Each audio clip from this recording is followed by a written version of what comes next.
Hello everyone, my name is Yang Xiaozhe. The title of my presentation is Evolution of Machine Learning Course and Cultivation of Engineering Practice Ability Guide by Project-Driven Path Discipline Integration in Era of Artificial Intelligence. Teaching reform of project-driven subject integration has been carried out for the machine learning course, cultivating the engineering practice ability of talents in robotic majors. Machine learning is core course for robotic engineering majors, but there are some problems in the teaching of machine learning. Firstly, traditional teaching methods mainly focus on explaining formula, algorithm, principle, but lacking engineering projects. Secondly, training of training of student engineering modeling thinking in machine learning may not be sufficient. Thirdly, the machine learning course may lack guidance for student innovative thinking. In response to these issues, our paper proposed three teaching reform measures, relying on engineering projects to reconstruct knowledge points, cultivating engineering construct model thinking, and use knowledge principle to lead innovative thinking. Through project-based teaching methods, students not only by series knowledge with practical engineering problems, but also cultivate engineering modeling thinking and innovation abilities in process of problem solving. In this research, the knowledge system of machine learning will be reconstructed, and artificial intelligence projects will be designed based on engineering problem in application to match professional knowledge with projects. The learned knowledge will be applied to practical engineering, relying on the support of multi-knowledge to improve the understanding ability of problems. This study divides the engineering modeling thinking process into four steps: decompositions, abstraction, pattern recognition, and algorithm. In teaching, artificial intelligence engineering problems are throughout. Engineering problems are decomposed into several elements. Then, project tasks are abstracted. Engineering goals are defined. Then, knowledge points of machine learning are mapped through pattern recognition. Finally, we call the program libraries utilize the function to different knowledge to write code, solve engineering problems.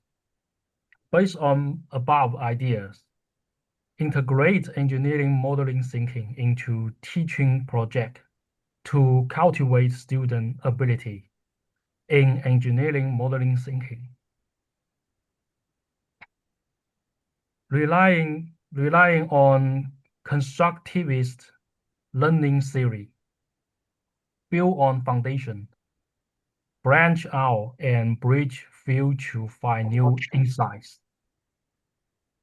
For example, in the teaching for professional course, new problems are designed under the driving projects use learning knowledge as conditions, allow students to engage in meaningful self-learning, active associate knowledge with engineering modeling thinking, innovate thinking, guide students to independently find methods to solve problems according to the engineering modeling thinking process, enable students to independently create new methods, promote students in flexible thinking and innovation, and guide students to participate in artificial intelligence competition to test the reform.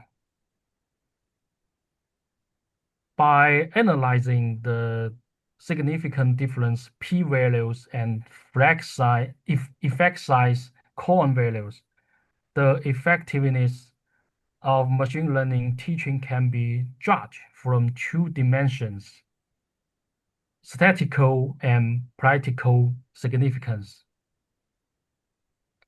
This study used a combination of sample t-text and effect size analysis to mathematical evaluate teaching reform.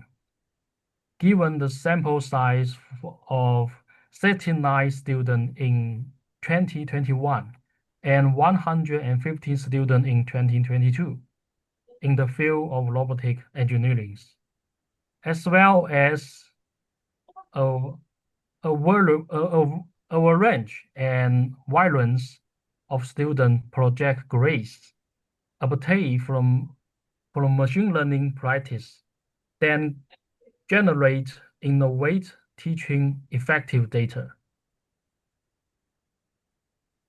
The evaluation of multiple indicators not only confirm the effectiveness of machine learning course teaching reform based on engineering practice abilities cultivation model, but also establish a scientific teaching effectiveness evaluation system,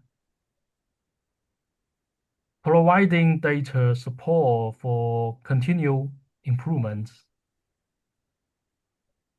Our innovate teaching boosts student competition participation by nearly half, demonstrate its outstanding role in fostering student research motivation.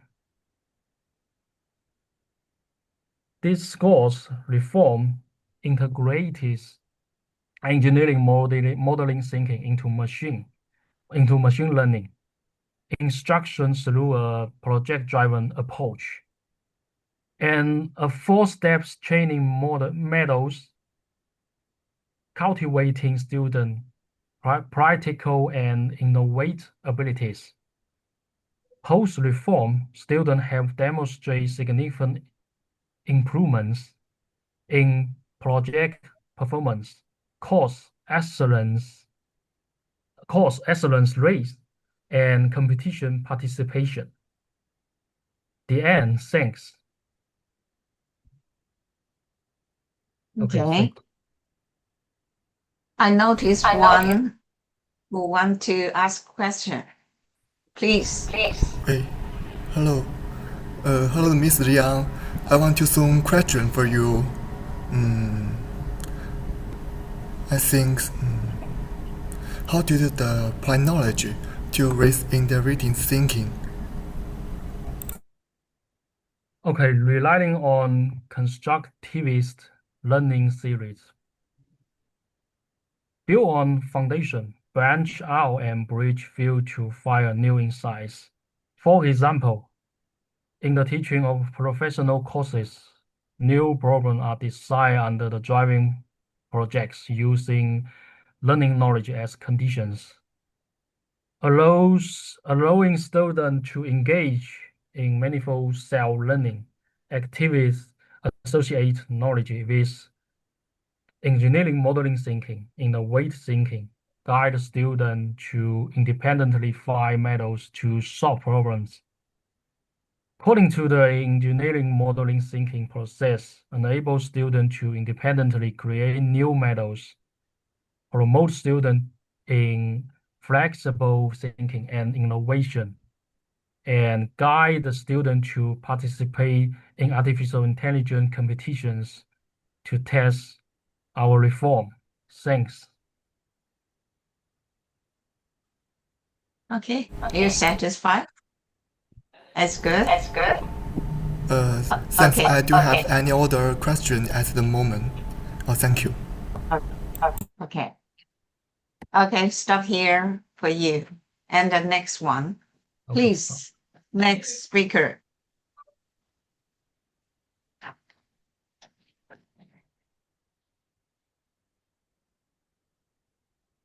Yes, 3155.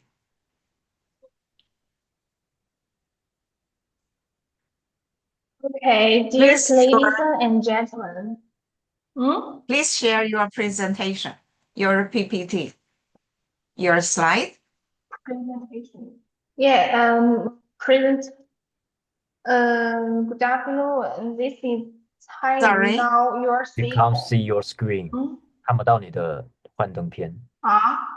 等一 Share 下 the screen. 分享屏幕。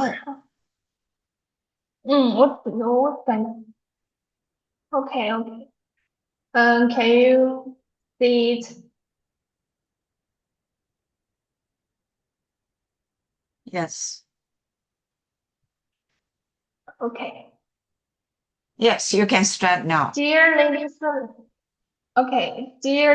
and gentlemen, good afternoon. This is Gao Cailin. Today I would like to share a speech achievements focusing on the modern pronunciation issues of teachers training students, modern pronunciation characters. This is the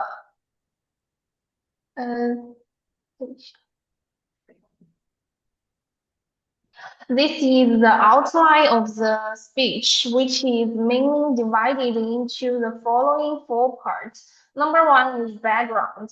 Number two is principal design. Number three is usage method. And number four is summary. First, I want to share the background of. Please go back to the slide. Screen. Go back. Screen. Okay. 回到你的 PPT 页面。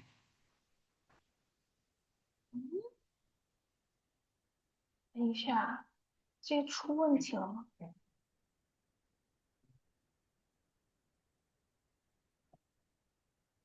现在可以看见了吗？可以。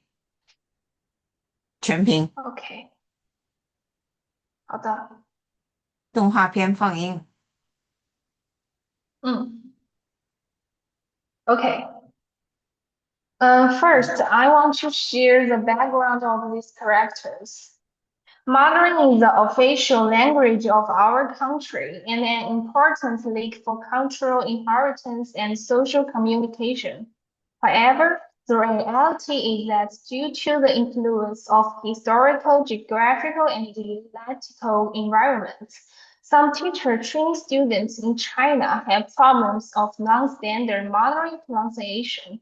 It was previously because we noticed these pain points that we were determined to break away from traditional thinking and seek a solution for a brand new perspective, using a directive method for the physical perspective. Next, I want to introduce the principal design of this character. First of all, we perceive our own voice through two pathways, air conduction and bone conduction. Air conduction refers to the transmission of sounds to the ears through the air, which is easily interpreted by noise and distance. Bone conduction, on the other hand, involves sound being transmitted to the cloaca through the skull. It offers high clarity but limited perception. And there are three modules. Module 1 is we have designed into a cup-shaped structure consisting of an inverted rostrum in its hemispherical basis The inverted room with diameters of 35 millimeters and a height of 20 millimeters can expand the sound reception range. The hemispherical basis, which is radius of 15 millimeters, reduce sound reflection loss. And the module 2 is that we have tested three inner diameters, 6 millimeters, 8 millimeters, and 10 millimeters, repeatedly and finally select 8 millimeters. This size can control the sound attenuation rate to approximately 12% without being too heavy to affect wear comfort. The material used is a rubber tube with multiple layers of fabric wrapped around the outliers. And the module 3 is about listening. The ear plugs are made of medical grade soft silicone and are designed with an ankle adjustment range of 10 to 15. The ear springs are made of 304 grade medical stringless steel wire, which are withstand 1,000 burns without breaking and can adapt to different article sizes. And then the usage method is very straightforward. Students place the cup-shaped sound pickups close to their mouths, put on the earplugs, and when they speak, they can clearly hear their own pronunciation through these devices. For example, when teacher trains students conduct dialogue-based trio literatures, the words focus on listening to their own pronunciation, while peers observe their mouth movements and record obversely deviations. After a segment is completed, peers immediately point out the problems, and when Weirs records the details of their pronunciation based on the previously audible feedback and practice repeatedly until improvement is achieved. Last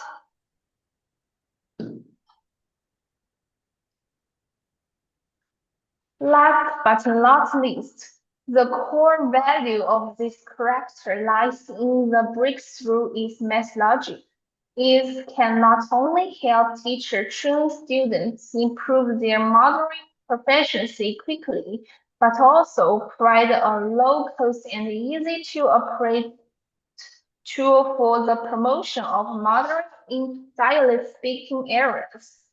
And there are two things in our future plan. First, we will make the diverse more modularized and portable. Secondly, we will control cost, ensuring that students with financial difficulties can also have access to it. And in the future, we will continue to deepen on our research, make technology better save language education, and help more people overcome dialect barriers, and enable standard modeling to truly enter every classroom and every communication scenario. That's all for my sharing. Thank you all. Thank you. Does anyone want to ask a question? Yeah, here comes one.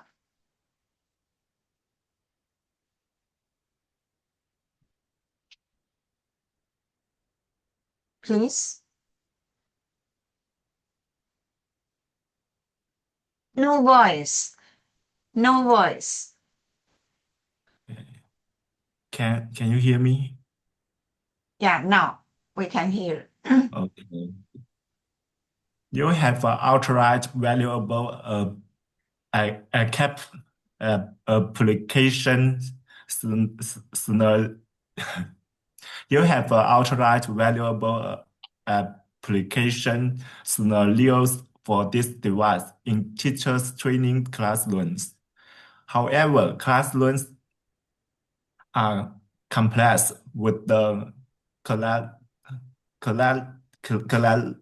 clarity and accuracy of its speech capture and feedback be compromised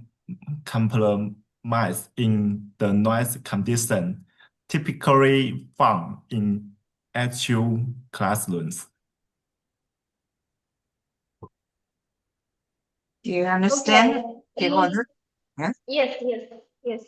Okay, Okay. please In answer. classroom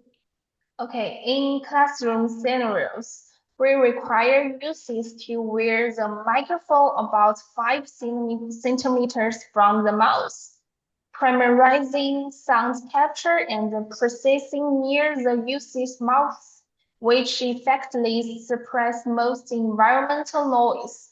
More importantly, the vibration feedback provided by bone conduction minimizes air noise interference, ensuring that users can still clearly perceive key features of their own pronunciation.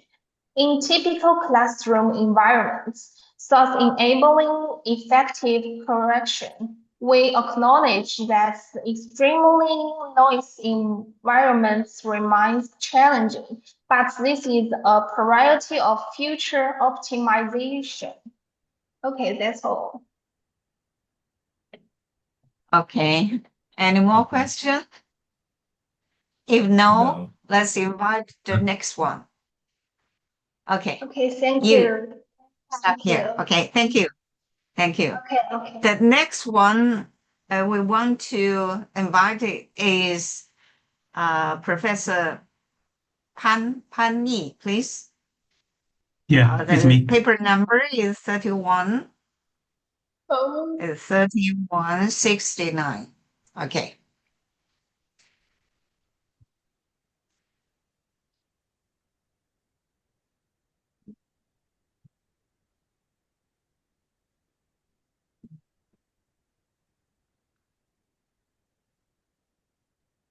Okay, can you hear the screen?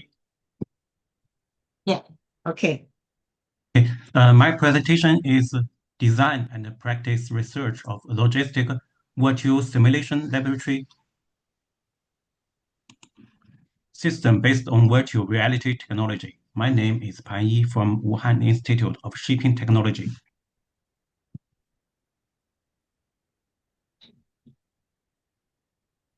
My content about 4 points. 1 is introduction. The 2 is design and architecture of virtual logistic experiment system.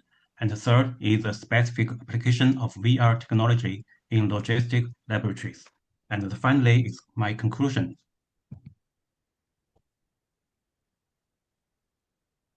First, introduction. With the booming development of logistic industry, the cultivation of logistic talents has also been rapidly incorporated into the training plans of various universities. With the development of logistic industry towards intelligence and digitalization, the emergence of simulation reality technology that use computer-generated 3D images and sounds and hand-mounted display or other device to simulate real environments has created an immersive experience for users. The application of virtual reality technology in logistic laboratories is improving the problem faced by traditional logistic laboratories, such as high equipment costs, limited space, and single experimental scenarios. Traditional laboratory classrooms require the purchase of large amount of hardware equipment, while logistic virtual simulation experimental classroom can save more than 70% of costs through software simulation. The virtual simulation experiment center supports the development of logistic algorithms and assists students in participating in various logistic design competitions, significantly enhancing their statistical abilities. 2. Design and architecture of virtual logistic experiment system. First is the user interaction layer. The user interface layer typically includes a graphical user interface, web interface, or mobile application interface. The second is data processing layer. The business logic layer is responsible for implementing specific business rules and process. It processes data requests from the application service layer, performance data processing, computation, and analysis, and returns the results to the application service layer. The data access layer is responsible for interacting with database and other data sources. 3. Simulation and simulation sense layer, covering models such as supply chain management, warehouse scheduling, and transportation planning. The simulation and modeling layer is used for simulating and modeling logistic processes. It can simulate different logistic scenarios, evaluate the effectiveness of various strategies, and help optimizing logistic process. My key technology applications. The first is application of simulation and simulation technology. At the user interaction layer, provide students with the interactive enhance such as VR device and user interface. The second is Internet of Things technology, real-time data collection through sensors to support dynamic decision-making, predicting logistic demand based on the historical data and optimizing resource allocation. The third is data analysis historical order data, market trends, scenario factors, predict future demand trends, and optimizing inventory levels.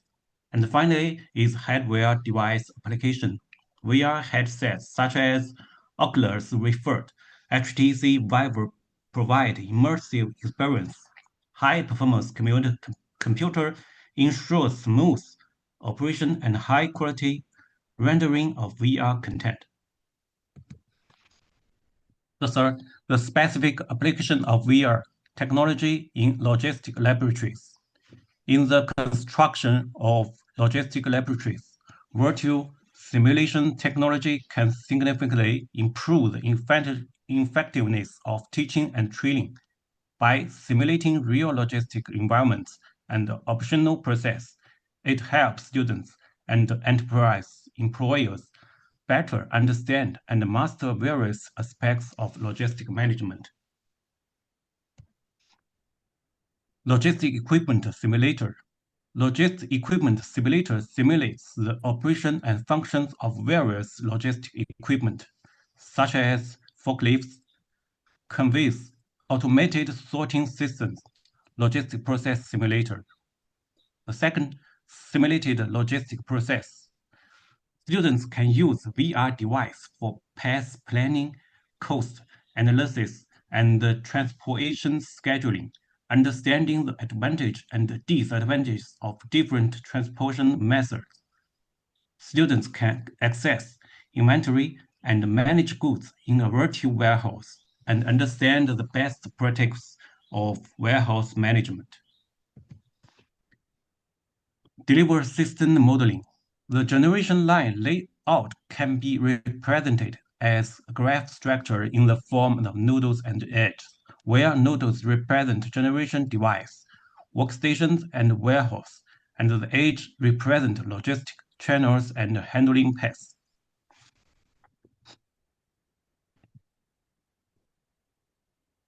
The fourth, simulation of logistic system. Simulated operations such as delivery route planning, vehicle scheduling, and order processing help students gain a more intuitive understanding of real-life logistic systems, master a basic concept of logistic simulation, and enhance their understanding of logistic systems. From the table 1, customer 1 and customer 2 have different skills, with customer 1's orders accounting for 30% and customer 2's accounting for 70%. From table 2, select 6 sources, each representing a category of goods. 1 assembler entity and 2 sync entities from the entity library. Arrange each entity according to the conceptual model and generate entities. From Table 3, the statistical data generated by the model in the following figure shows that the improved quality ratio of Think1 to Think2 is 207 to 519, close to the actual 3 to 7. The current distribution capacities can meet the demand. The data collection and processing, real-time monitoring and feedback, provide real-time monitoring and visual feedback using a dashboard to display key indicators. Use interaction interface for the VR AR device, provides immersive experience and enhance user. Logistic scenery database stores 3D models and scenery data of various logistic scenarios, supporting diverse simulation needs. Simulation result analysis conduct data analysis on simulation results, generate data reports, support decision-making and optimization. Training and evaluation system provide training course and assessment, provide feedback on students' performance, and supports continuous improvement. So, finally is my conclusion. The application of virtual reality technology in logistic laboratories can not only significantly improve the quality of education and training, reduce construction and operation costs, but also promote interdisciplinary research and innovation and expand the application of virtual reality technology in logistic teaching. The Logistic Virtual Simulation Laboratory provides students with ample opportunities for hands-on experience. The Logistic Virtual Simulation Laboratory enables teachers to monitor and view students' operations and results, thereby providing beneficial guidance to students. The virtual reality technology not only improves the effectiveness and attractiveness of teaching, but also significantly enhance students' practical abilities and professional qualities, enables them to better adapt to the rapidly changed logistic industry environment. Logistic virtual simulation teaching has various advantages, but at the same time, its promotion should also be considered. For the logistic laboratory based on virtual simulation technology mentioned in the article, it is necessary to fulfill its functionality, performance, and other aspects when it is put into practical use.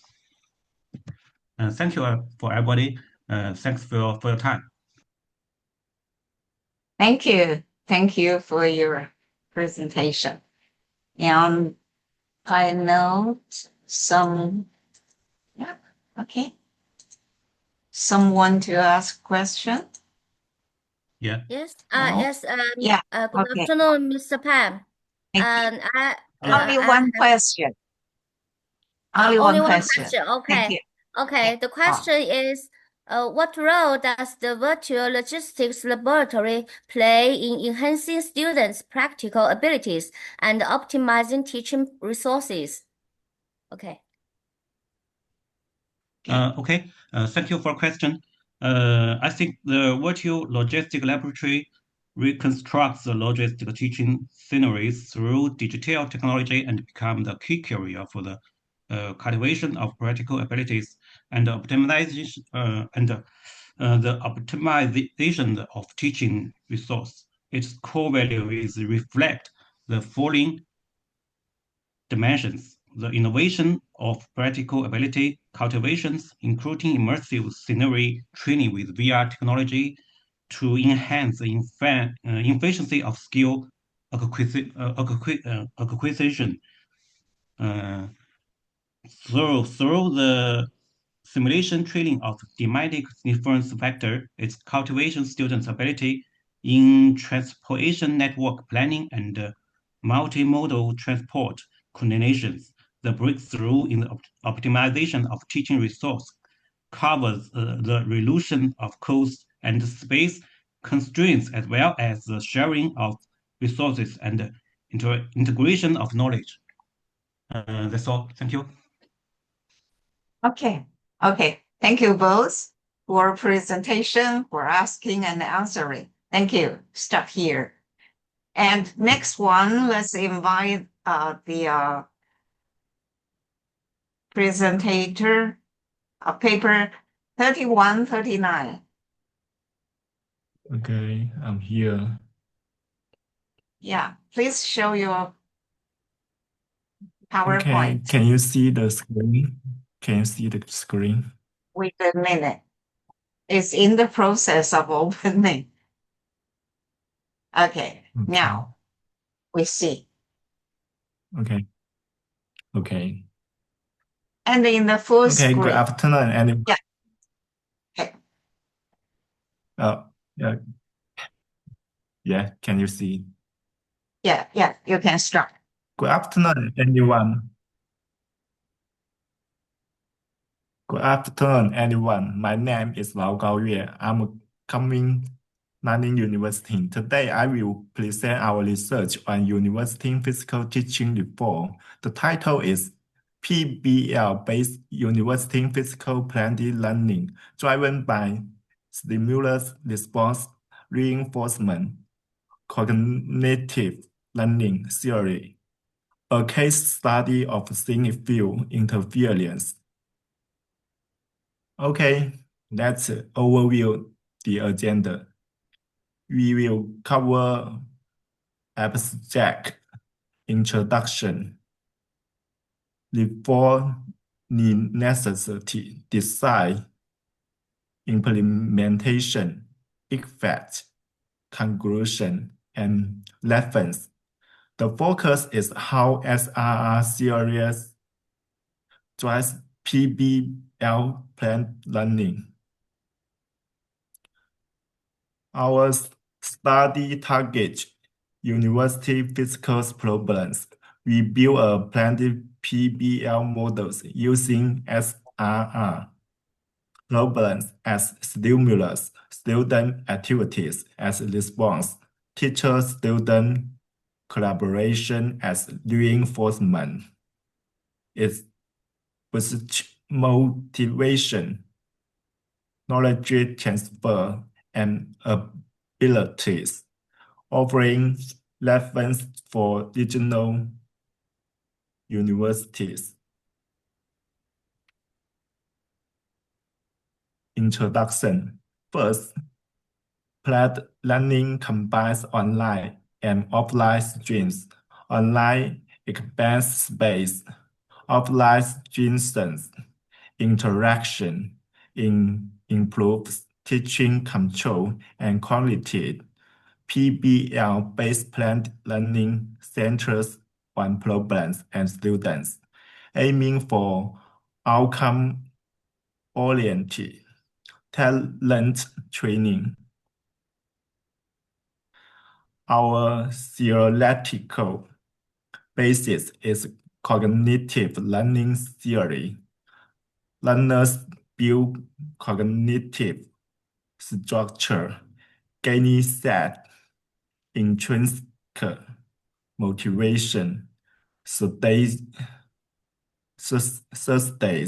learning. For SRR, we stimulate motivation first, then guide learning response, and finally reinforce knowledge internalization. Excuse, you have only 10 minutes. You have only 10 minutes. Please keep your speed. Okay. Thank you. Okay. While for first, it adapts to national goals, internet AI, change education, and PBL planned learning integrates IT. Second, digital transformation solves physical more content, fewer hours via online resource. Third, it is students it is student-centered multimedia sparks interest. PBL drives deep learning. Fourth, it proves quantities. Flexible resource meets personalized need with systematic design overcoming challenges. Our design merges online flexibility and offline interactivities to guide the learning. For SRR in PBL, class online tasks are stimulus to trigger motivation in class. In class, discussion is response. Collaboration, problem solving is reinforcement to build cognitive mass. Okay, let's take a thin field interference first online learning. We saw a soap bubble video and asked why colorful students solve bubbles and share ideas. This stimulates their interest. Then in class, we restate the question to clarify the code. For PBL, we ask two key questions: interference conditions and optical path difference. Students discuss and derive the formulas, and we use mnemonic to reinforce memory. Next, application students use the formulas to explain soft bubble colors and anti-reflection coating, turning abstract formulas into practical knowledge. Finally, they are summarized to build knowledge graphic, and we use math to systemize learning, forming a loop. The dynamic diagram here helps understand the optical path difference. We tested the model with two classes, A, traditional, and B, PBL platinum. Research, B's pass rate is 78.2%, 26% with A's 56%. B's scores are normally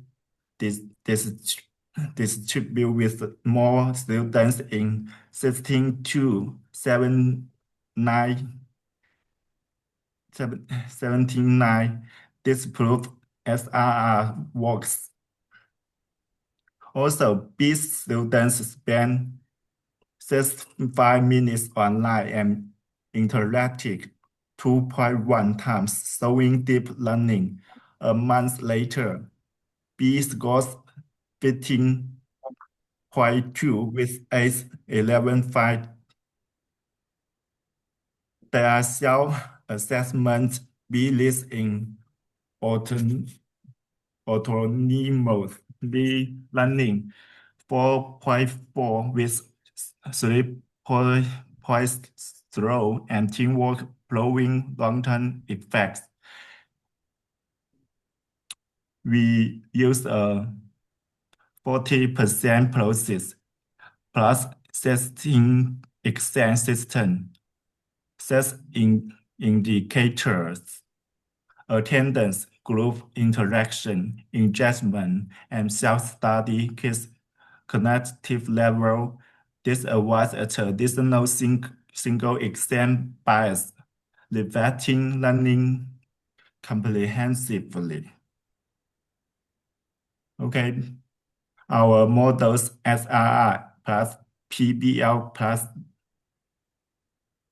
blended soft physical teaching issues stimulates motivation, cultivates abilities, and offer replicable path, future refined reinforcement, evaluation, and integrate AI for personalized learning. We sent the Guangxi Teaching Reform Project. For details, refer to this key reference. As the conclusion at the end, stop here for your interpretation. And here we saw a person who wants to ask a question to you. Please listen to him.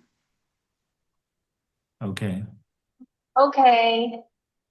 My question is, in the PBL teaching of thin film interference, optional place difference is a core difficulty. Besides group discussion and formula derivation, what specific reinforcement strategies are there under the SRR framework to overcome this difficulty? Okay, one Okay, question. thank you Please for your answer. question. Mhm. Okay, thank you for your question. Yes, there are some author strategies. First, visual stimulus. We use PHET dynamic simulation to convert optical path difference into visual light intensity change. Second, stepwise response. We set physical X-ray, colorless, soft bubbles, and advanced analyze anti-reflection coating thickness tasks to break down this difficulty. Okay, that's all. Okay. Thank you. Thank you, both of you. Thank you, stuck here. Okay, next one. Please come out. Okay, I'm here.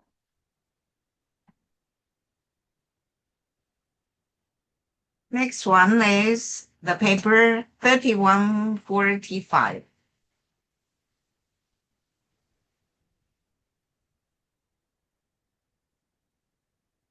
Jiang Yaxin, please. It's your turn. Yes, can you hear my screen? Yes, but your presentation, your PowerPoint. Okay.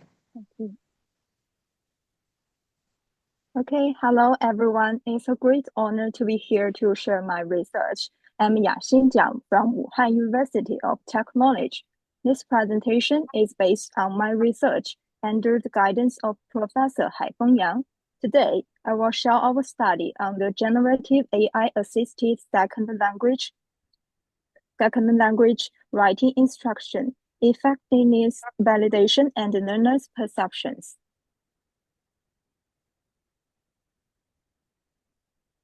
My presentation will comprise these 4 sections.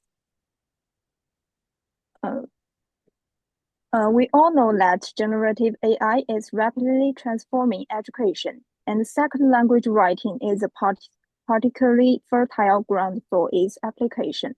While many studies have explored this in English writing, research focusing on Chinese as a second language remains underdeveloped. Our study addressed this gap. We sought to answer 2 key questions. That's generative AI-assisted instruction significantly enhance CSL writing proficiency compared to traditional teaching, particularly in language accuracy, content integrity, structural rationality, expression diversity, and cultural adaptability. 2. What are learners' perceptions regarding the usage patterns, perceived effectiveness, and trust challenge of generative AI in CSL writing instruction? Part 2. To answer these questions, we conduct a controlled experiment with 122 intermediate HSK Level 5 CSL learners from diverse cultural backgrounds at our university. We divided them into 2 groups, a control group which received 2 months of traditional writing instruction, and an experimental group which received 1 month of traditional instruction, followed by 1 month of integrity generative AI-assisted teaching. The experimental group was trained to use Doubao for generating writing ideas before writing and receiving personalized feedback on vocabulary, syntactic, structure, and content after writing. We evaluate writing performance through pre-test, mid-test, and post-test, covering 5 dimensions. language accuracy, content integrity, structural rationality, expression diversity, and cultural adaptability. A questionnaire was also distributed to the experimental group to assess their acceptance of AI tools. A significance test was conducted with each group for the student performance at each teaching stage. The analysis of those writing scores of the dimensions at different stages of instruction with the same group was conducted using a one-way repeat measure ANOVA. Paired comparisons were made using a LSD collaborative paired t-test. Let's move to the key findings.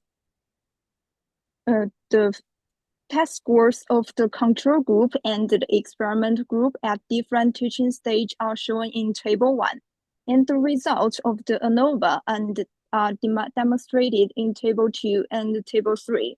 The findings indicate that for both the control and experimental groups, there was a significant main effect of instructional stage on writing scores across all 5 dimensions, as well as on the total scores.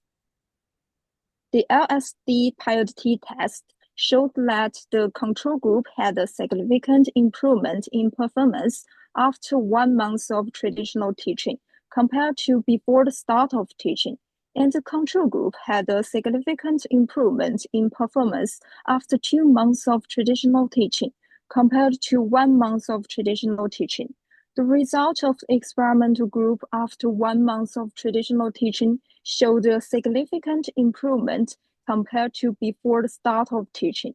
The result of the experimental group after 1 month of traditional teaching and 1 month of traditional teaching with AI-assisted teaching showed a significant improvement compared to 1 month of traditional teaching. We further compared the 2 groups directly and found the results showed that there was no main effect of the different groups on the content integrity, plausibility, and the diverse scores. However, there was a main effect on the language accuracy, culture adaptability, and total scores. Therefore, we conclude that AI-assisted Chinese writing teaching has a better effect compared to traditional teaching models and has a more significant impact on improving students' writing skills. And the survey results of the questionnaire are shown in Table 6. On the positive side, students strongly agreed that generative AI helped them generate ideas and decrease writing time. They acknowledge its efficiency in providing feedback. However, they also displayed a healthy skepticism. They were the most critical about 3 key issues. 1, they had the lowest trust in accuracy and originality of AI-generated content. 2, they were highly concerned that generative AI could reduce their independent writing ability. And they strongly agree that generative AI cannot replace the role of teachers. This presents a fascinating paradox. Despite their skepticism, their performance improved markedly. In conclusion, we found that AI-assisted instruction significantly improves CSL learners' writing proficiency, particularly in language accuracy, cultural adaptability, and overall performance. However, its limitations in content originality and its potential impact on learner autonomy cannot be ignored. Therefore, we envision a future of human-machine collaboration, not replacement. In this symbiotic model, generative AI handles efficiency-central tasks like error correction and idea generation, and teachers' role involves to focus on higher-order skills, design AI integrity tasks, facilitating critical discussions on AI feedback, and mentoring students in argumentation and culture depth. This collaboration approach truly empowers the CSL writing classrooms. Thanks for your listening. We are now happy to take any questions you may have. Hi, I have one question for you. Your study used Doubao instead of widely known tools like ChatGPT. So, can you explain in detail, um, tell me what is the advantage or disadvantage of Doubao in the CSL writing? Thank you. Okay, thank you for this important question. We choose Doubao based on three key considerations. First is the linguistic specialization. As a domestic developed LLM, Doubao is optimized for Chinese linguistic ecosystem. This provides more accurate feedback for CSL learners compared to models primarily trained on English corpora. Second, the cultural context. Its training data includes a higher proportion of content from within the Chinese cultural content, which we hypothesize would be beneficial for the cultural adaptability dimension of our assessment. And the third is the accessibility and the compliance for our institutional context in China. Doubao offers a more stable and compliant platform for educational research. However, we did observe limitations. As noted in our questionnaire, students report that it sometimes misunderstands the unique cultural content and generates content that lacks novelty.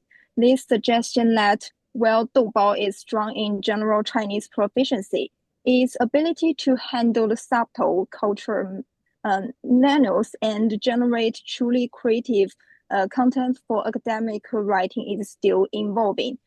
Future comparative studies between different AI models in CSL contexts would be very valuable.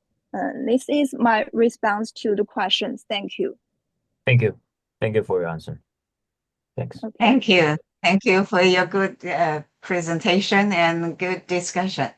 Thank you both. Thank you. Okay, stop here for your paper. Now let's invite the next one.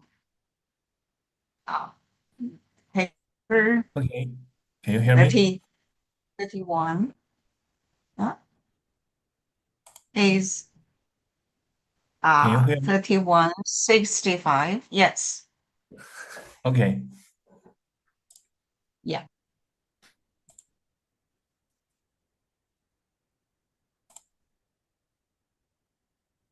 Yeah. Good afternoon. Let's start with the conclusion. Go Okay. back to the first page. This is part 7. Yes. Oh, sorry. Okay. Respected Okay. expert and colleagues, good afternoon. Today, I will focus on the theme of the application of AI-empowered flipped classroom in cultivating innovative talents in higher vocational education, and share with you the practical case of the cross-border e-commerce practice course. First, let's look at the first part, abstract and keywords.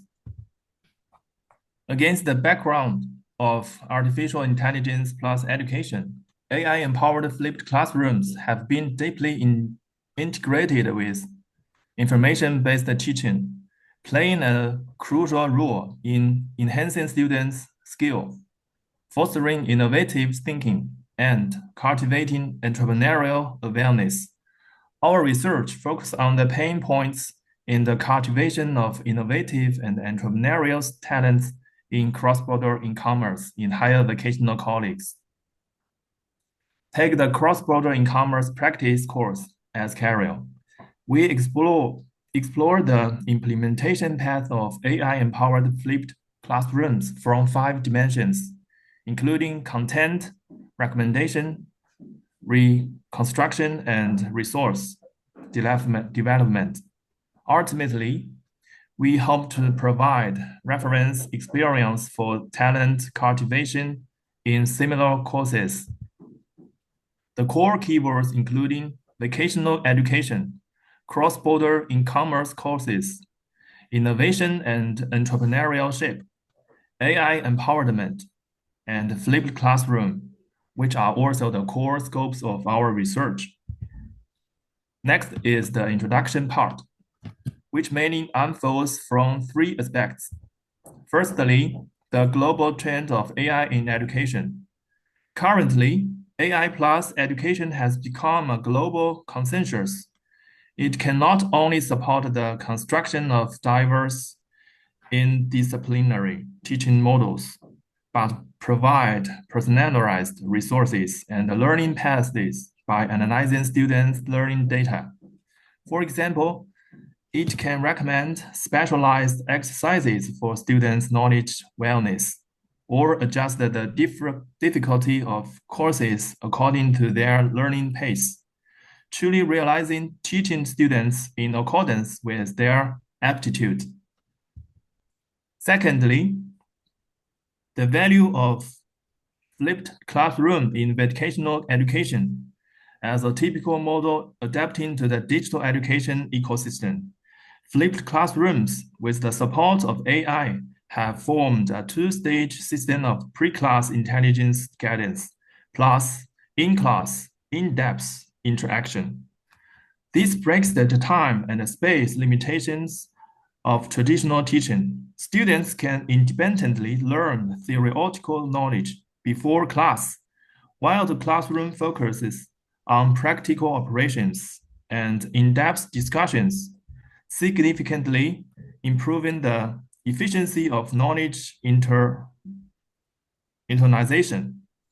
Thirdly, the significance of AI-empowered flipped classrooms. It has promoted system changes in teaching elements. Teaching time and space are more open. Resource update are more dynamic, and the teaching students' interaction is more two-way. This transformation has reconstructed students' cognitive paths, making teaching efficiency more in line with the needs of cultivating innovative talents. In the third part, let's discuss the necessity of applying AI-empowered flipped classroom in higher vocational talent cultivation. Firstly, the demand for intelligent talent cultivation as AI reshaped the vocational education ecosystem. Higher vocational colleagues are in urgent need of establishing an intelligent teaching system for the cross-border commerce field. This system should not only cultivate the students' core skills, such as platform operation and the application of international trade knowledge, but also enhance their logical thinking, innovative ability, and entrepreneurial awareness to meet the industry's demand for competent talents. Secondly, the adaptability of flipped classroom to vocational courses. AI-empowered flipped classrooms are not a one-size-fits-all template. They need to follow the principle of curriculum adaptability. Courses are evaluated through AI technology, and only those that can improve teaching efficiency and meet practical needs are suitable for their model. For example, technical and practical courses are more likely to exert their advantage than pure theoretical courses. Finally, verification is conducted with the cross-border commerce practice course as an example. This course is closely connected to industry position. It is not only highly practical, but also its content needs to keep up with the update of cross-border commerce platform rules. After introduction, AI technologies such as virtual simulation and intelligent diversion making students can conduct virtual store operation exercises at any time and anywhere, making up for the shortage of insufficiency in traditional teaching and achieve the multi-global cultivation of skills, thinking, and industry cognition, which fully proves the necessity of reform. In the first part, the design logic of AI-empowered flipped classroom focuses on two cores, content and resources.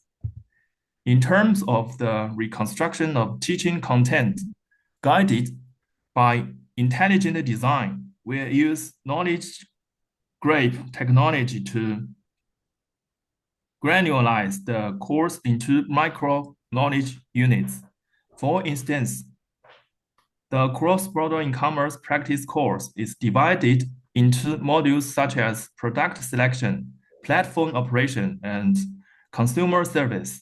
Then an association network of knowledge points is conducted through AI to help students understand the logical relationship between different knowledge points.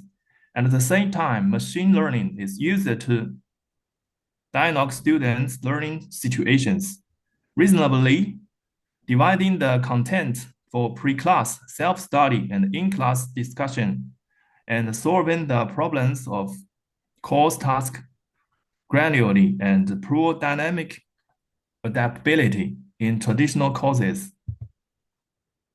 In the construction of learning resources, we have broken the traditional model of simple transplanting information. Relying on AI, we have realized the full process intelligence of resource conduction. Micro-resource units are split through knowledge graph, and AI is used to generate visualize the situation materials such as product display, animation, and platform operation videos. Then resource push strategies are dynamically adjusted based on students' learning data to form a resource library, providing process support for teaching. In the fifth part, the implementation framework of the AI-empowered flipped classroom centers on two-stage teaching model and the data-driven human-machine closed loop. First, let's look at the two-stage teaching model. In the pre-class self-study stage, AI generates a personality learning path for each student, provide knowledge navigation and strategy situations, and can also recommend groups based on the complementary of students' skill.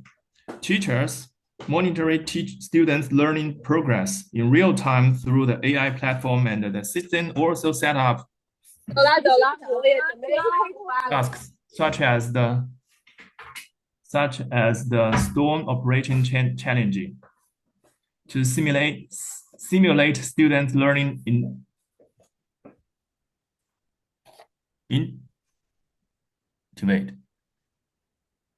the in-class interaction stage, AI dynamically adjusts the teaching strategies based on the pre-class learning data for theoretical modules. It pushes hot topic for discussion. For skill model, it creates real business sensory through virtual simulation, such as simulating cross-border e-commerce product selection discussion. At the same time, the AI teaching assistant captures multi-dimensional data for students, such as their speeches and expressions, to actually identify learning difficulties. Then teachers conduct one-on-one tutoring and formulated personality improvement plans. The core feature of the entire framework is the construction of an intelligent teaching closed loop driven by data and featuring human-machine collaboration through continuous collection and analysis of learning data. The precious validation of teaching resources is realized. For example, if more students have difficulties in mastering a central knowledge point, special practical training resource are supplemented in timely manner to ensure teaching quality. In the sixth part, the core highlights of teaching evaluation and feedback. Firstly, the orientation of evaluation system. We have built an intelligent evaluation system driven by data, which focus on both the process and the results. Process evaluation covers pre-class self-study and in-class interaction. Results evaluation focus on the measure of knowledge and skill and the achievement of learning goals. This process plus result evaluation method makes teaching feedback more systematic, real-time, and objective. Secondly, the three key functions of feedback for students, it can push personality learning, suggestion, such as recommendation, communication system training for those with weak customer service skills. For teachers, it can optimize teaching content and methods by identifying common and individual problems in teaching. At the same time, it can generate multi-dimensions ability profiles of students, helping students actually identify their own advantages and disadvantages, and providing a base for teachers to evaluate teaching aspects. Finally, the conclusion part. Currently, the application of AI-empowered flipped classrooms in the cultivating of innovative cross-border e-commerce talents in higher educational colleagues is still in exploratory development stage. Although it has the support of blend and information-based teaching, it still faces challenges such as the insufficient AI application capability of teachers and adaptability of students to the new model. However, its core value is quite clear. The in-depth intelligent integration of AI and flipped classrooms has redefined teaching time and space through the two-stage design of pre-class content decomposition. Excuse, you timed out. Please hurry. Okay. Sorry. You timed out. Okay, hurry, Okay. hurry to finish. Mhm. Okay. Okay. Thank you. I have Thank you a for your attention. I have a Excuse, I ask the questioner. You put one question to ask. Okay. Time is Okay. limited. Okay, thank you. In the AI-empowered flipped classroom, how to ensure that students with weak self-directed learning ability can keep up with the teaching progress? Okay, thank you for your question. My answer is we mainly take two measures. First, AI generates personalized learning paths for students with weak self-direction. It breaks tasks into smaller steps and sets timely reminders. Second, teachers monitor progress via AI platforms. If a student falls behind, the system alerts students to provide targeted guidance, like one-on-one check-ins, ensure no one is left behind. Okay, that's my answer. Thank you. Okay, thank you. Stop here for your presentation. Okay, next one. We invite the author of paper 3222.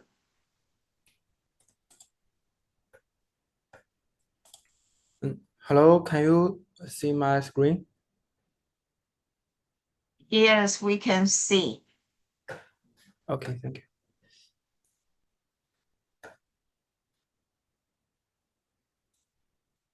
Yes. Good afternoon, everyone. My paper title is Big Data Driven Trophy with AHP Function algorithm based on the 5E2S model for performance evaluation of large-scale equipment in universities.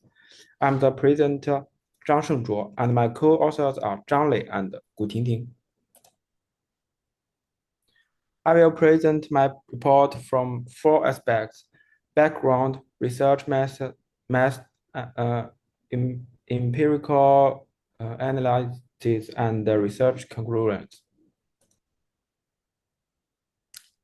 First is the research background of the paper. At present, the management states of large-scale instruments and equipment in universities can be characterized by the following aspects. Firstly, the expansion of university equipment and the imbalance of allocation coexist. Secondly, the closed-loop governance of equipment performance and the parallel financial and accountability framework. And the last one, the imbalance in evaluation dimensions and the lack of multi-dimensional framework are evident.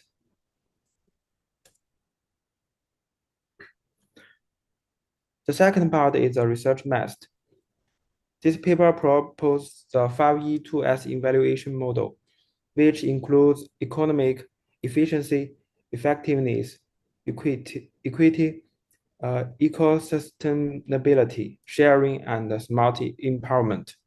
This model retains the advantages of traditional economic efficiency and effectiveness indicators while introducing equity, eco-sustainability, and sharing to make up for the original shortcomings.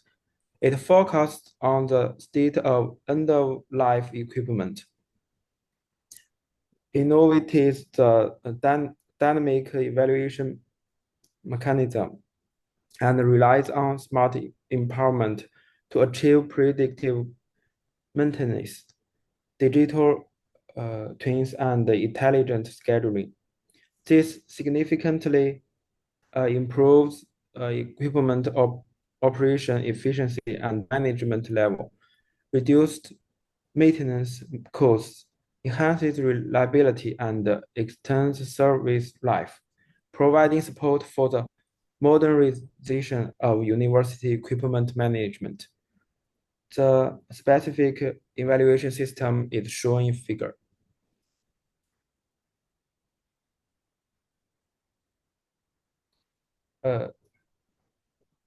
Next is the weight calculation of evaluation indicators and big data.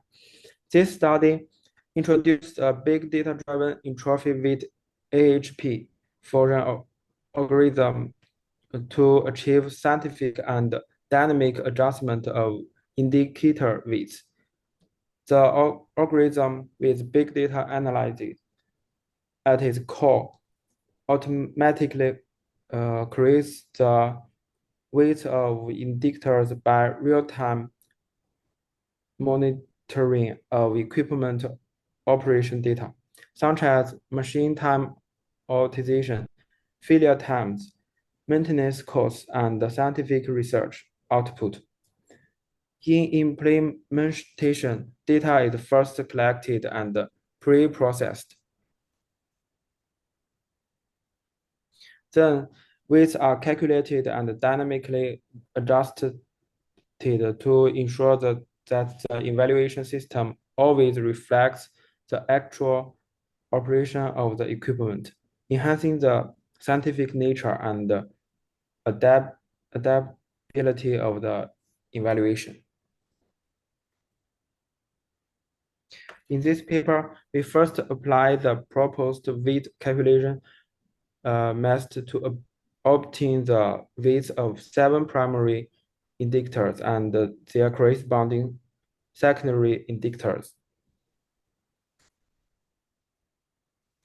Then this study takes University W as a subject and compares the performance of instruments and equipment before and after the application of the 5E2S model. 2021 to 2022 versus 2023 to 2024. Then the analysis results for each indicator are summarized in the table below. Finally, we present the conclusions of the study. First, proposed math. This study employed the 5E2S framework as its theoretical foundation, integrating 5 performance dimensions: economic efficiency, effectiveness, equity, and ecological, with 2 supporting periods: sharing and intelligence. Second, experimental result. In the empirical evaluation of large-scale equipment at W University, the system achieved a 30% increase in machine hour utilization and a 25% rise in sharing rate.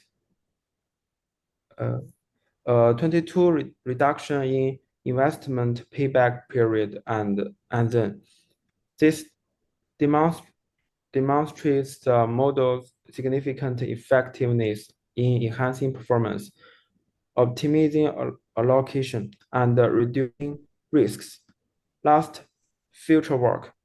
The future research will focus on the application of new technologies and the improvement of the index system so as to improve the scientificity and effectiveness of the management of university instruments and equipment and contribute to the high quality development of higher education.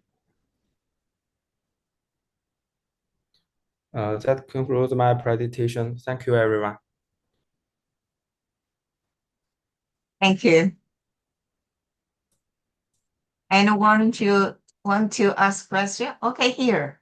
I see one. Okay, good afternoon, Mr. Zhang. I have one question. And the 5E2S model simply attaches one of 3 labels: high utilization, aging, or shell use to each device, and then adjusts the corresponding weight along a fixed gradient. If a single device satisfies 2 or even all 3 triggering conditions simultaneously, how does the system reconcile the resulting weight conflicts across indicator dimensions? Could the accumulation of multiple labels produce an overshoot that distorts the final evaluation? Thank you. Okay, thank you for your question. The paper only specifies 3 independent roles and doesn't define any compositional logic for current triggers. And at present, we adopt a sequential priority plus manual review protocol. The system inspects the labels in the fixed order: economic, efficiency, sharing, safety, ecology. If a device qualified for more than 2 rows, only the first one in this order is activated. The remaining weights revert to their baseline values. Outliers are handled by the equipment secretary, who manually selects the dominant label in the back end and reissues the weights. Softmax or weight sum aggregation will be introduced later. The current release doesn't yet embed an automatic requisition or algorithm. Thank you. It's my answer. Okay. Okay, thank you. Okay, thank you. Thank you. Start here. Let's invite the next one.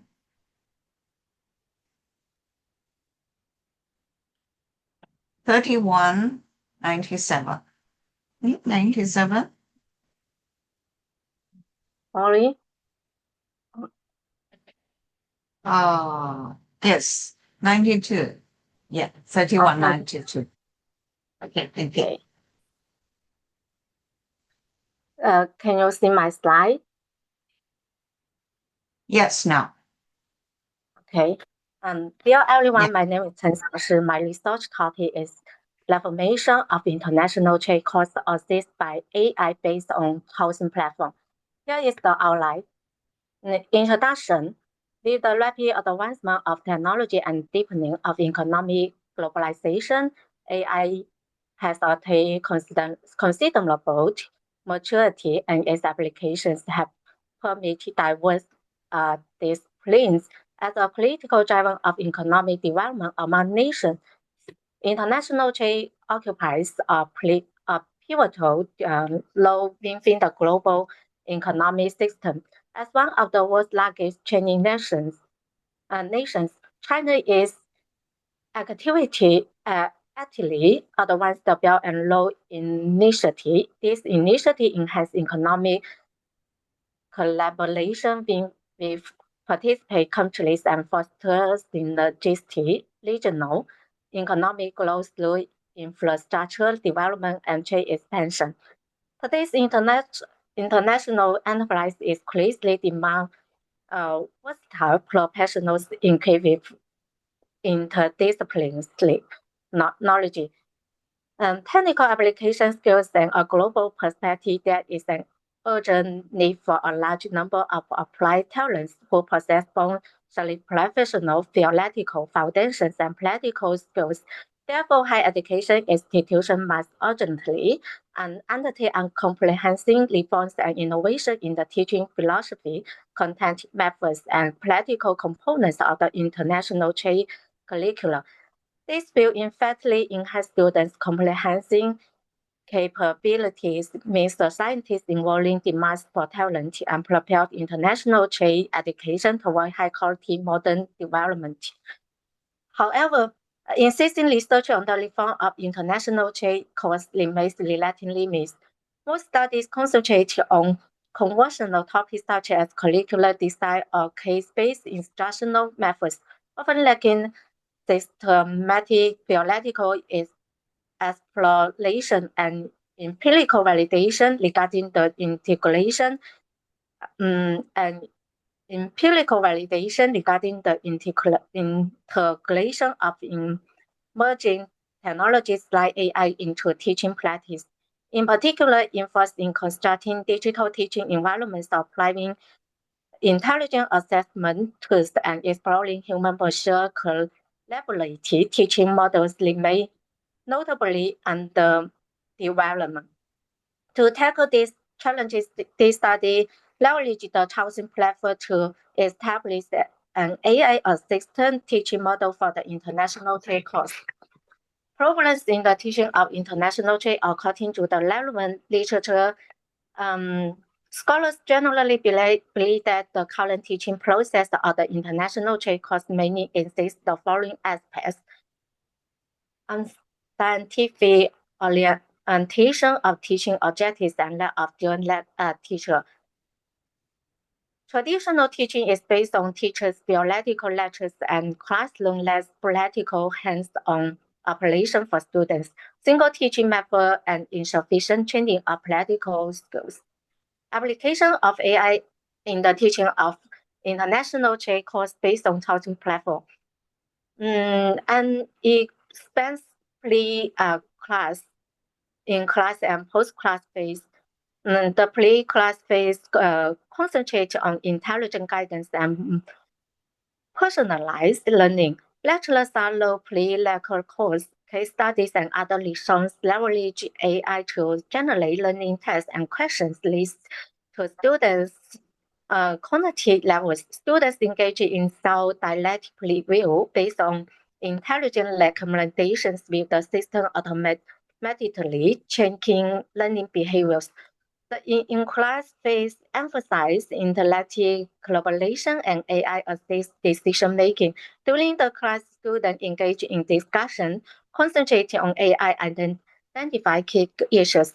Lecturers facilitate globalizations and inquiry-based learning through screen sharing and Bluetooth. The AI system monitors discussions in the real time, offering interactive suggestions and listening support to foster the engage and expand critical thinking.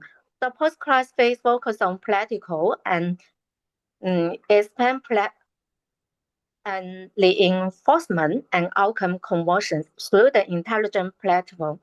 Students conveniently access training lessons, simulation exercise, and competition information. They participate in practical activities such as correspondence in e-commerce, simulations, and international trade competitions, consolidate their knowledge and enhancing application skills with AI tutoring support. The system automatically records learning and practice, recommending corresponding professional certification, pathways to integrate learning competition and certification. The three-stage leverage AI technology to achieve integration and optimization, forming a new data-driven student-centered smart teaching model. Teaching effectiveness in order to verify the benefits of the AI-assisted teaching model. They often conduct an experiment in two classes of international trade taught by the offer class 1 as an experimental class, adopts the AI-assisted teaching model. Class 2 as a control class, adopts the traditional theoretical teaching model. In order to the different teaching models, the students in the two classes have similar knowledge base and ability levels at the beginning of the study. By comparing the distribution of final grades in the international trade course between class 1 and class 2, the significant effect of the change in teaching model can be clearly seen. From table 2, it can be seen that the mean scores of the final grades of class 1 and class 2 are 82.58 and 74.27, which shows that the mean score of class 1 is better than of class 2. The standard deviation reflects the degree deviation of the scores from the mean, and it can be seen that the variance of class 1 is better than of class 2, indicating that the experimental class is more stable than the control class. According to the leveling test, the assumption of equivariance is valid, and therefore the formula of poor variance t-test was used. P-value is equal to 0.003, indicating that there is a significant difference between the performance of the students in the experimental class using AI-assisted teaching model and the control class using the traditional teaching model.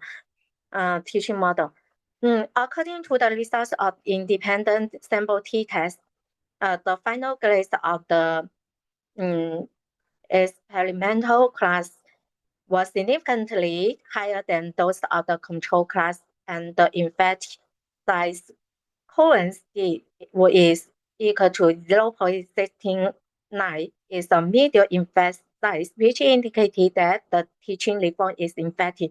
The AI-assisted teaching model can improve students' academic performance more effectively than the traditional teaching method. Conclusion.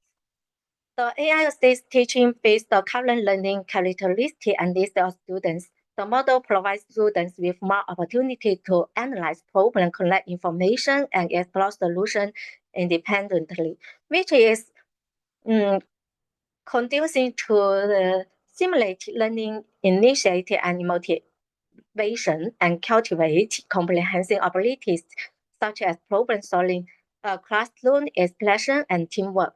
Students experience the fun of problem solving in practical exploration, which stimulate their interest and investigation in learning and effectively enhance their sense of active learning. However, this teaching model provides high requirements for lecturers. Lecturers need to invest a lot of energy in the preparation of the course. the implementation of guidance in the middle stage and the evaluation of learning in the late stage, which also force lecturers to continuously improve their teaching level and classroom organization ability. This not only puts lecturers to improve their classroom skills, but also build a perfect online and offline collaboration space. That's all. Thank you. Okay. You finish your speaking. And here Yes. comes the questioner, please. Please give your Okay. question.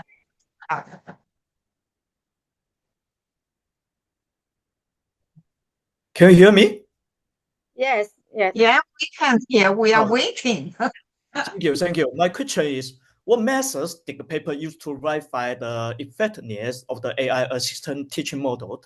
What were the results? Thank you for your question. This study selected two classes with similar knowledge levels.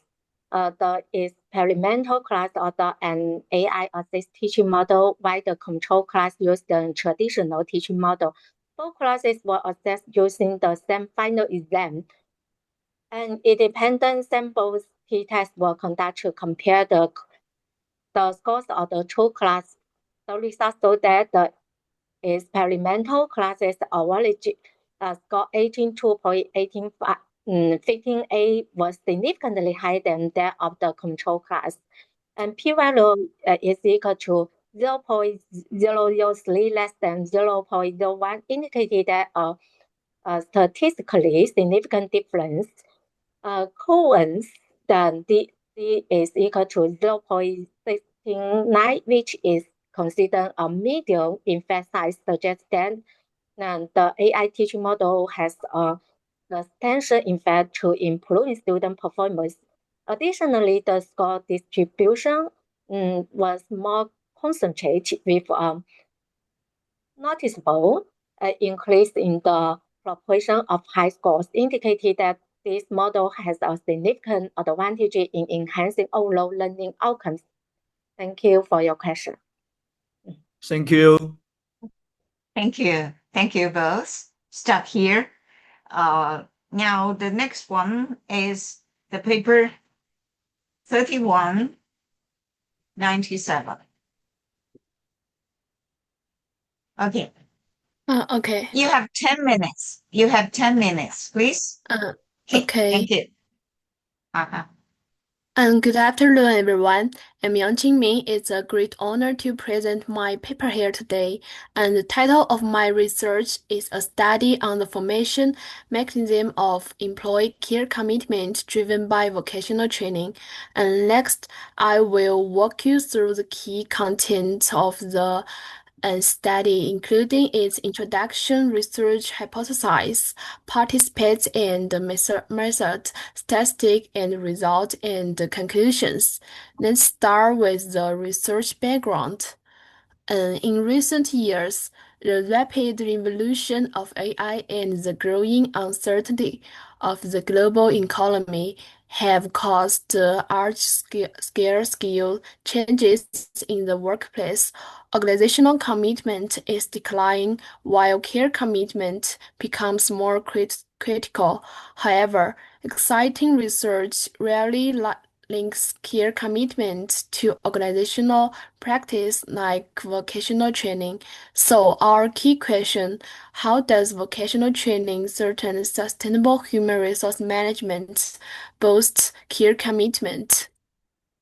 Based on social cognitive theory and self-determination theory, we proposed 6 hypotheses, building a model sustainable human resource management to meaningful work to care commitment, with boundaryless mindset as a moderate. Simply put, we tested if sustainable human resource management affects care commitment directly, if meaningful work mediates this link, and if boundaryless mindset strengthens the effect of meaningful work. We served 293 valid employees. The sample was gender balanced, with an average age of 32.6 years, and 69.3% of participants held a bachelor's degree. We used mature 7-point NICT scales and 18 item Sustainable Human Resource Management skill, a 10-item Meaningful Work skill, an 8-item Care Commitment skill, and an 8-item Boundaryless MySite skill. We move to the statistic and the result. First, for reliability test, all available have kernel bar alpha above 0.9, indicating excellent internal consistency. Then, validity test shows the four-factor models fit best, with good index like CMI and RMSEA CFIX and finally, correlation analysis reveals significant positive correlation among all core variables, laying a solid foundation for hypothesis testing. Now, let's look at the direct effect, mediation, and the moderator mediation results.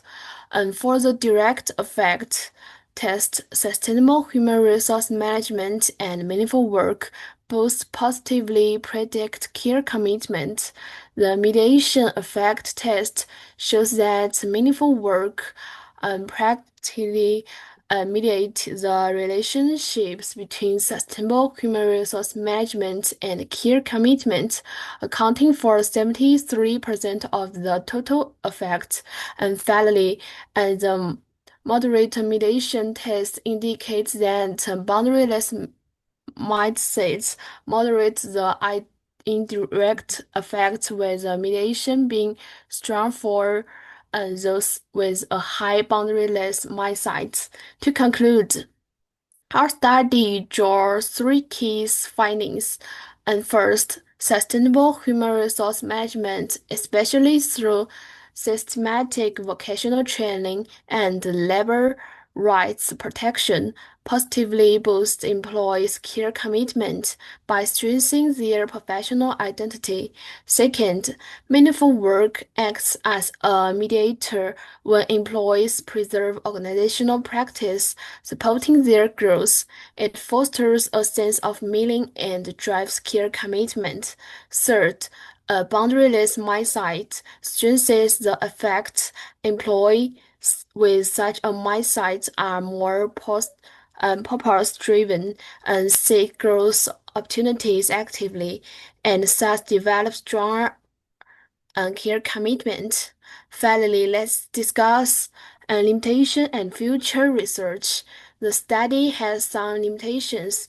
We used single time point dates, examined overall construct with breaking them into specific parts, and the sample lacked dynamic follow-up.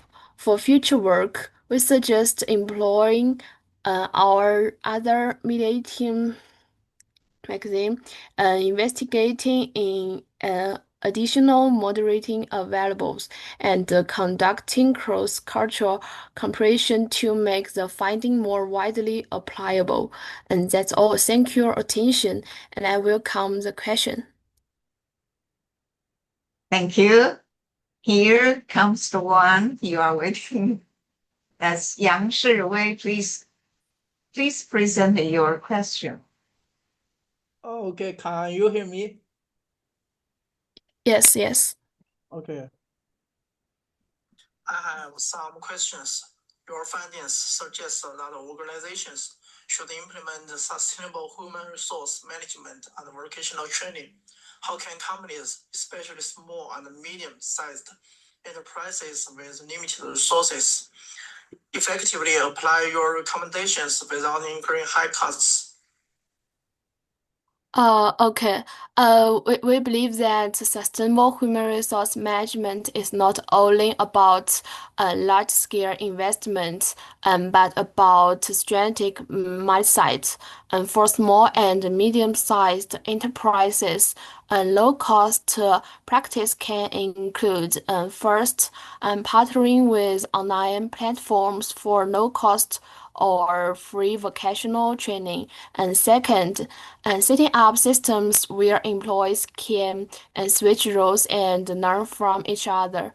And third, focusing on internal career development paths and recognizing employees' growth. This practice enhance and preserve organizational support and meaningful work without significant financial burden. And the key is consistency and certainty in developmental support. Thank you.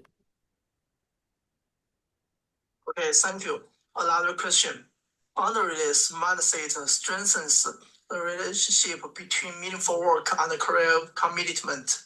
Does this imply that organizations should encourage employees to develop a boundaryless mindset, even if it might increase their turnover intention? Okay. While a boundaryless mindset may lead some employees to seek internal opportunities, our study shows that when combined with meaningful work and sustainable human resource management, it actually strengthens care commitment, meaning they are more likely to stay and grow within the current profession instead of fearing turnover. Organizations should focus on creating an attractive internal environment and matches employees' growth values. This way, even employees with high boundaryless mindsets are motivated to commit internally. Thank you. This is my answer. Okay, thank you. Satisfied? Okay. Okay. Thank you. We finished. Yeah, next one. 3150.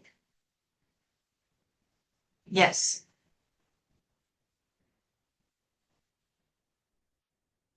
Again, another paper of Professor Huang. Please. Please. Good afternoon. I'm ready. Afternoon. Can I start now? Hello? Can you It's hear clear. me? Okay. Hello, everyone. My name is Huang Yujie, and I'm delighted to present our work on innovation of pre-service training system for college teacher, a case study of Guangxi. I'll cover 4 parts. Let's begin with introduction. Well, China's higher education is changing fast. We are moving from knowing more to doing better, and this shift requires college teachers to enhance their teaching innovation and interdisciplinary integration ability. And in China, pre-service training for college teachers is governed by a unified national policy issued by the Ministry of Education. It marks the starting point of novice faculty career and a pivotal transition to their new professional roles. Therefore, in the study, we took Guangxi as a case to explore the current state of pre-service training programs. We asked 3 questions. First, what does the current training in Guangxi look like? Second, where are the pain points? Third, how can we fix them quickly and cheaply? This study employed a questionnaire survey to collect data. We first designed a questionnaire that includes categorical variables such as gender and age, as well as numerical variables covering training necessity, satisfaction, and self-learning awareness. It is divided into 5 parts: personal information, training necessity, training satisfaction, self-learning awareness, and needs for training system reform. The questionnaire was distributed to all new faculty attending Guangxi's 2024 pre-service training programs. In total, 1,955 valid responses after data cleaning. Data analysis was conducted using SPSS 19, including reliability and validity tests, descriptive statistical analysis, and correlation analysis. Through this data analysis, let's now proceed to our final findings. Descriptive statistical analysis were conducted on basic information items such as gender, age, highest educational attainment, type of institution, and teaching experience. The findings show that the majority of participants are young faculty members with bachelor or higher degrees, lacking prior teaching experience. Female teachers outnumber male teachers, and most participants are from public undergraduate and vocational college. Meanwhile, according to the statistical results, most respondents confirm the necessity of pre-study training and acknowledge its role in enhancing job competences. As for training satisfaction, the results show that participants highly rated the program's organization and design, especially its curriculum design and assessment mechanisms, demonstrating that the program effectively meet institutional expectations. In the dimension of self-directed learning, the result indicates that most participants had clear training goals and were able to reflect on and discuss the training contents, reflecting the high expectation for practitioner self-directed learning ability and demonstrating teachers' proactive learning attitudes. The questionnaire included items on desired reforms to the training system.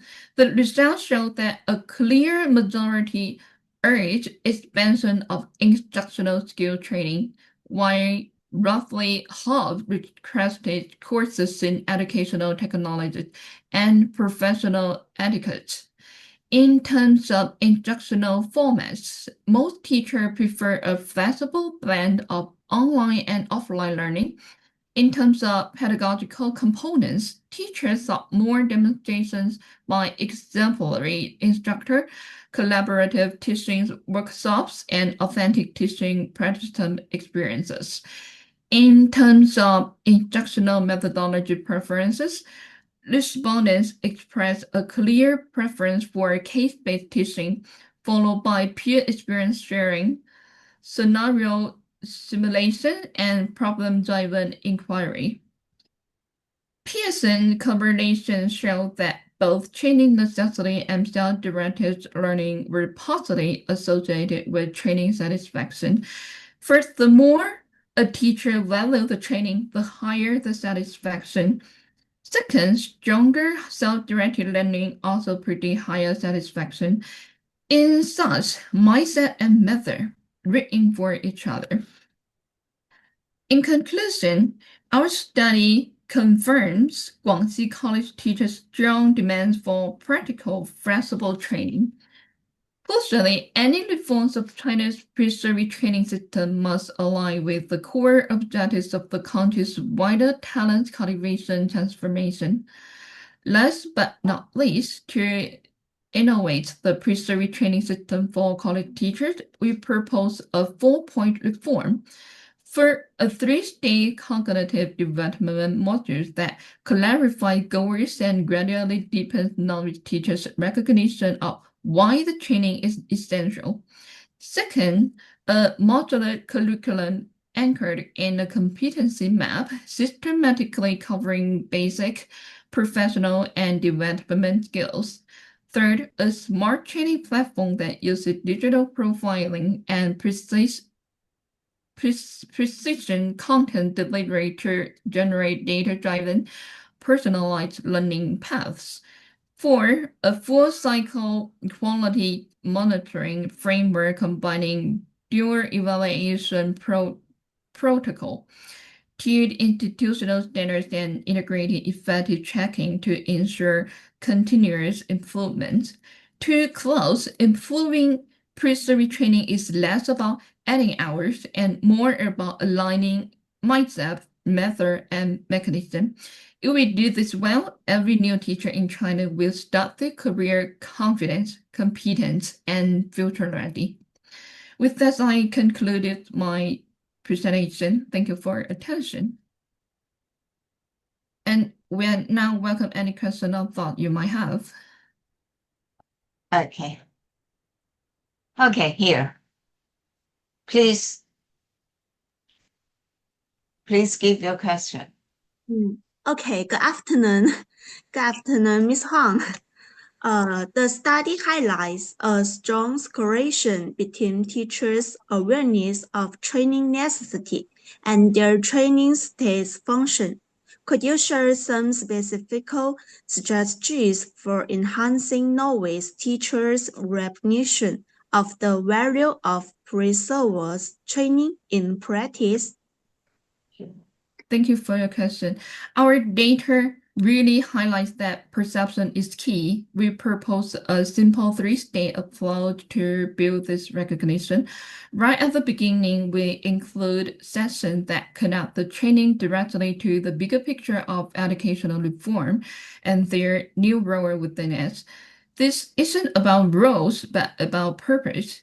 Then we bring in award-winning teacher to run live demonstrations showing project-based learning and interdisciplinary course design in action. This makes the theory tangible. Finally, we run workshops where they have to design their own teaching reform plan for their specific university and students. This moves them from passive listener to active owners of the process. Okay. That makes sense, but what if some teachers remain skeptical, for instance, finding training as too theoretical, disconnected from the teaching? How would you address such concerns? A very real-world question. For skeptics, we need some action to address this issue positively. Firstly, we need to fundamentally improve practically give fewer lectures and simulate more hands-on activities. We will integrate micro-teaching courses, allowing them to practice short-term courses and receive immediate peer feedback, including real case study from industry partners. Secondly, we should demonstrate personal relevance. We use rapid pre-training diagnosis to understand their specific background and challenges. Then we can point them to the modules that are most relevant to them, making the content feel customized. Finally, connect training with their careers and establish a clearer connection between successful completion of training and tangible career benefits, such as eligibility for teaching rewards or recognition and promotion considerations. This provides specific incentive for genuine participation. That's all. Okay, thank you so Okay, much. next I one. have no more question. Thank you both for of you. You have done a great communication. Okay, stop here. Next one. Who wants to present? It's whose turn? 3156. 3156.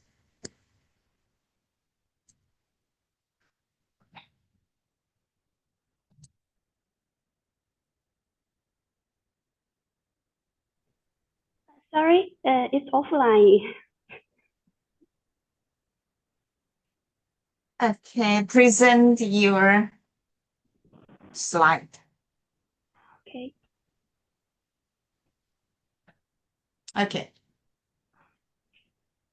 And ladies and gentlemen, good day. And Sorry. Show the slide. Yes. Okay. Now. Okay. Sorry. Go back. Yeah. Okay. Okay. Ladies and gentlemen, good day.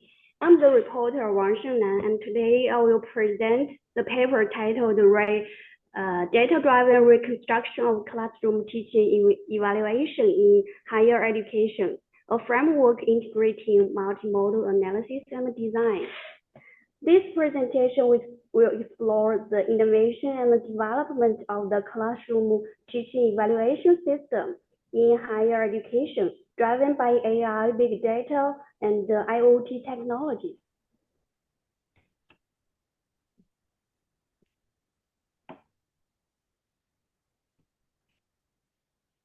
There are 5 main parts.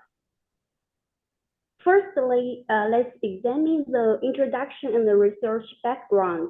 With the advance of the digital intelligence and AI, big data, and some other technologies, including higher education, the traditional classroom teaching evaluation system can no longer meet the demands for educational quality improvement in this new area. Issues such as a singular evaluation approach, incomplete data collection, and delayed feedback mechanisms have become increasingly prominent.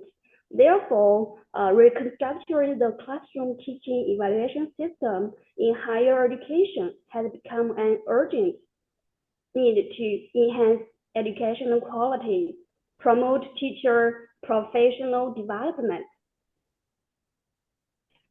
Next, let's review the relevant literature and the theoretical foundations.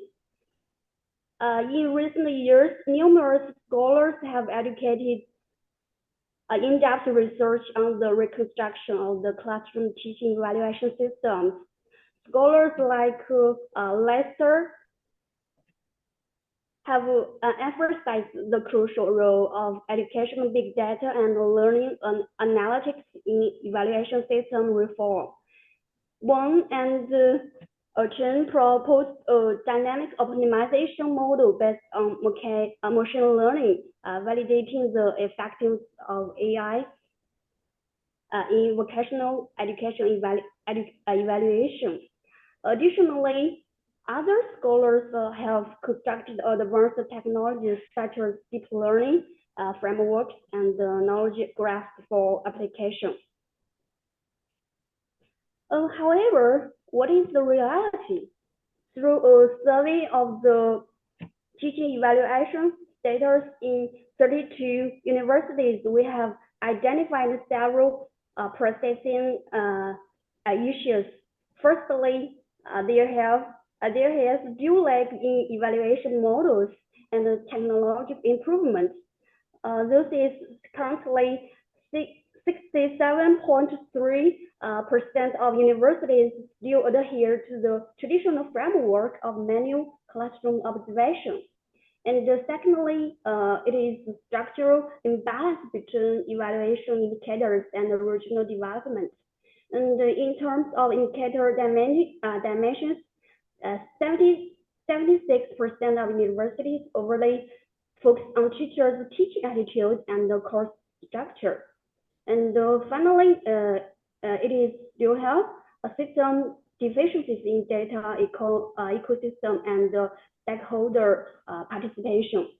In the 78% of universities have not established the cross-departmental sharing mechanism.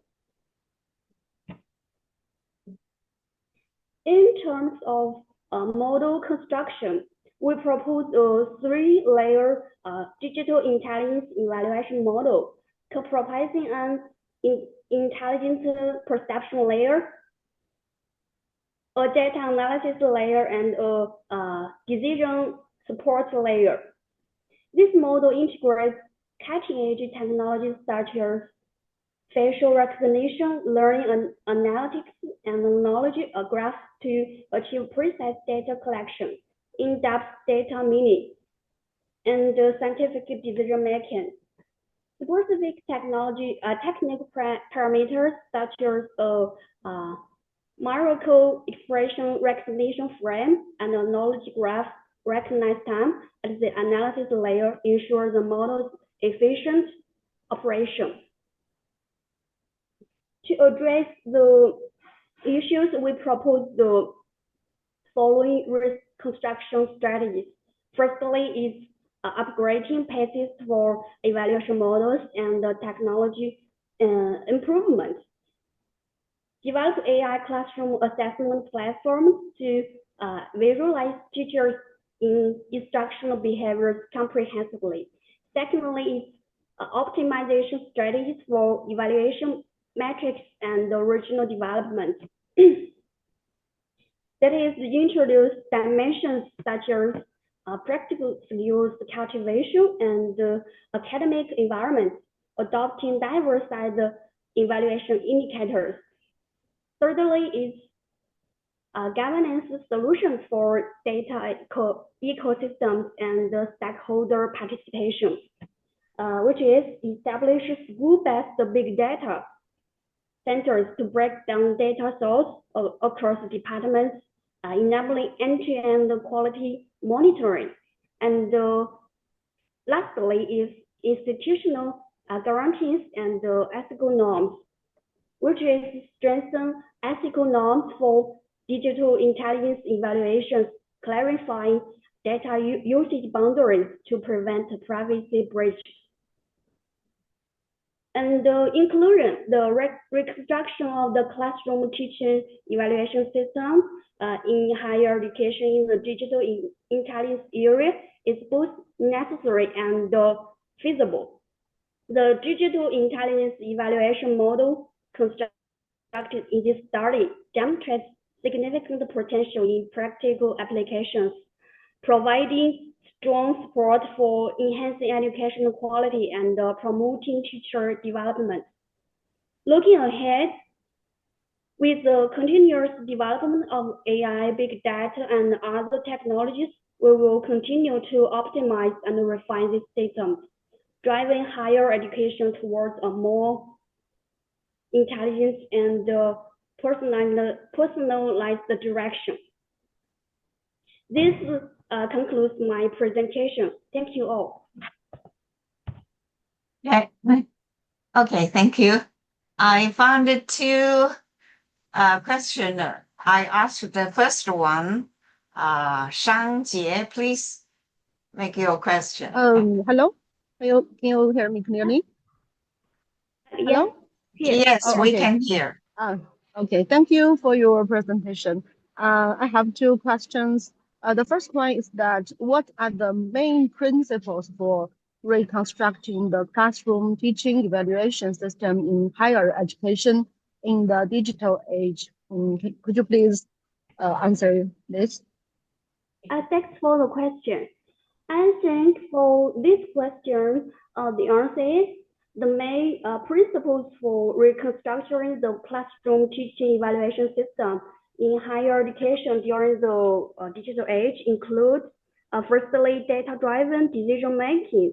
That is, digital intelligence technologies rely on data as their core, providing an objective and comprehensive basis for evaluation through data collection.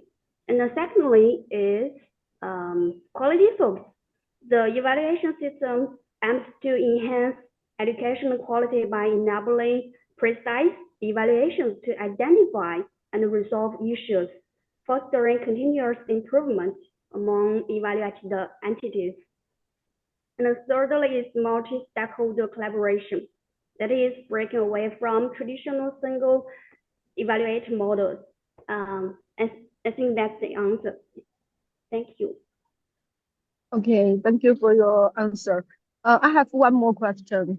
What are the core modules for the digital intelligence evaluation model proposed in the paper? Could you please describe their functions briefly? Okay. Thank you. And I think for this question, the answer is firstly is intelligent perception layer.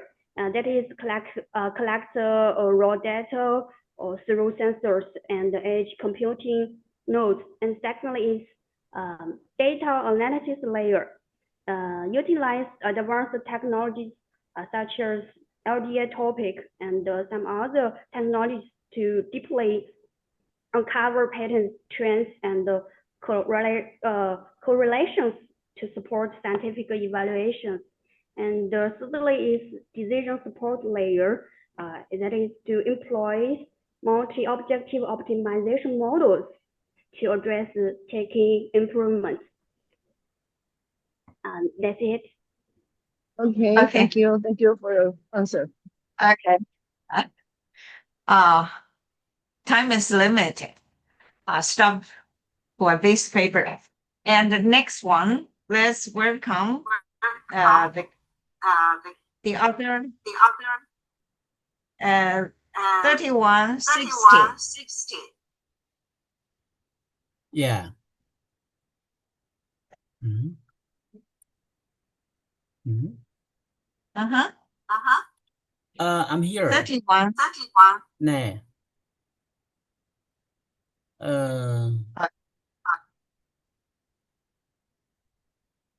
Here. No. Yes, I'm here. Yes. Present your slide. Present your slide.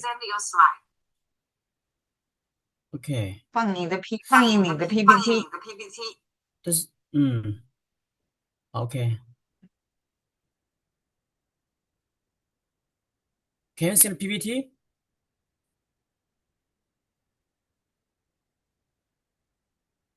Your PPT. 네. PowerPoint. waiting. 共享屏幕，对啊。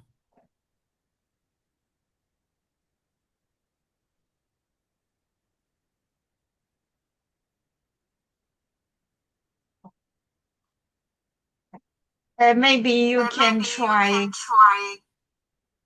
and you give your speech later. I ask them next one first. Okay. Okay. Wait a minute. You try again. Okay. 你试一下.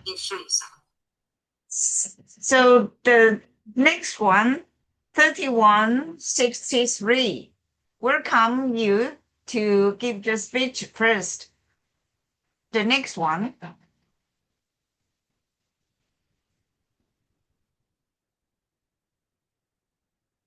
Yang Xiaozhe, please.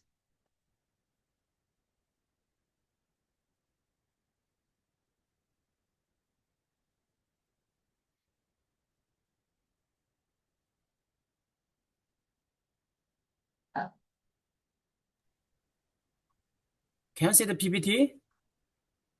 Yes. This one. Oh, okay. Not go back your image. Okay. Show the PowerPoint.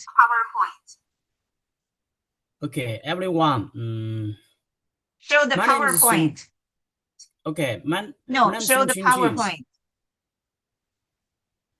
Please show your PowerPoint. 你放你的幻灯片，不是人镜大头出像。我们体验会你没来吗？我好像那天没来啊。你先下来摸索一下怎么分享 PPT。对，你现在就分享 PPT 呀。对呀，放映最上面一栏选择放映。OK。你还没选择。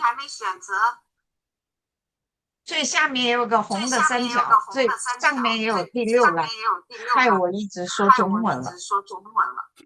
Okay, can you see the PPT? Did you find that? No.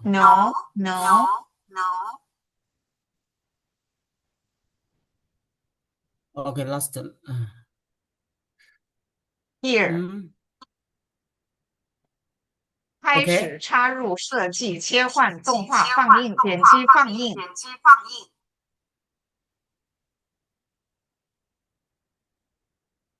你上课的时候放 PPT 一样啊。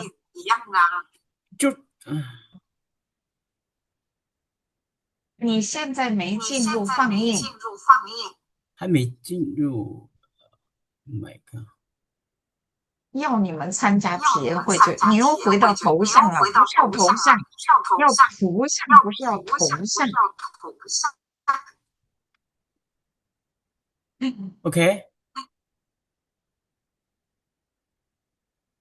可以了吗？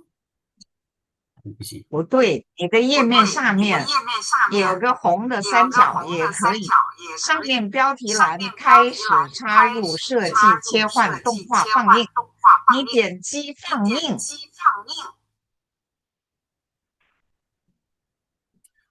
我是点击放映，但是放不了。下一个吧，先下一个吧。Next one, next one. You get the speech later. You get the speech later. Okay, next order. Next order.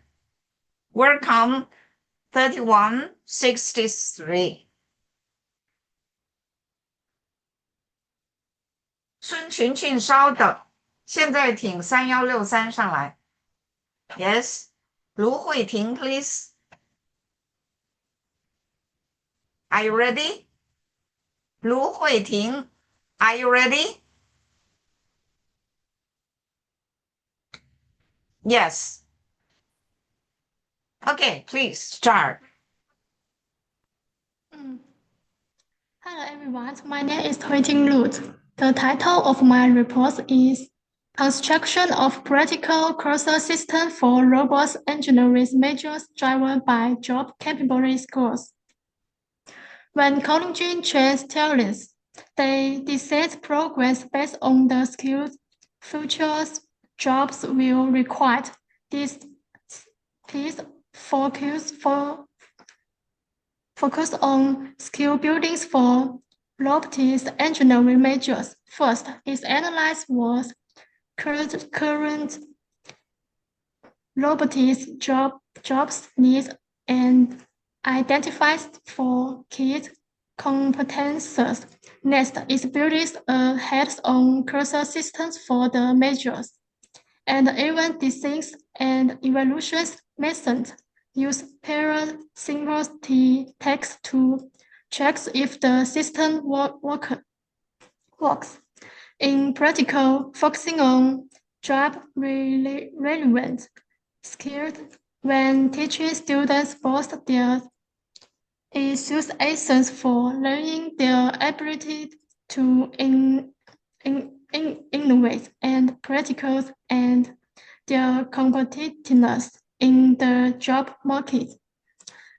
The current demos for robots positions and identifies the four core job competences such as AI application capabilities, program development capabilities, circuit development capabilities, and mechanical design and maintenance capabilities. Furthermore, based on their competence requirements, we have constructed a practical curriculum system architecture, including base courses, core courses, and practical courses to ensure that students can practice their core competences to engineering practice. Meanwhile, this is a performance evaluation misuse based on pretty simple text and effect size to verify the effectiveness. We set the training objectives based on the four core skills required by jobs and gradually building a three-tier curriculum system for robotics engineering to help students comprehensively improve their curricular and practical abilities. The score of professionals' practical courses with assessment criteria development around four core competences. serve as a key indicators for measuring students' impress ability. Formula 1 can be used to calculate assessment scores. Formula 2 for course objective achievement varies, and Formula 3 for overall course achievement varies, with each formulas containing corresponding parameters. In the evaluations of the practical curriculum system, the effectiveness of the construction of the robot engineering practical curriculum system with reverse just demand orientations is judged from two dimensions: statistical and practical significance. By analyzing the significance difference and effect size, the mathematical formulas are shown in equations 4, 5, 6, and 7. Based on the practical course states of 69 student majors in robotics and engineering, practicing text shows that the competence-driven curriculum system has significantly improved student vocational competitiveness. This theory demonstrates that is curriculum system based on resolved disease of job requirements can effectively enhance student job skills and employment competitiveness. From 2021 to 2024, the award-winning rate of students majoring in robotics engineering in academic competitions has shown a continuous upward trend.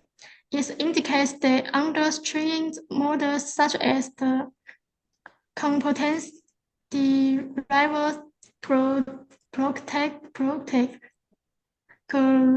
curriculum system, the practical ability and the competitive skills in competitions of robotics engineering students have been significantly and continuously improved.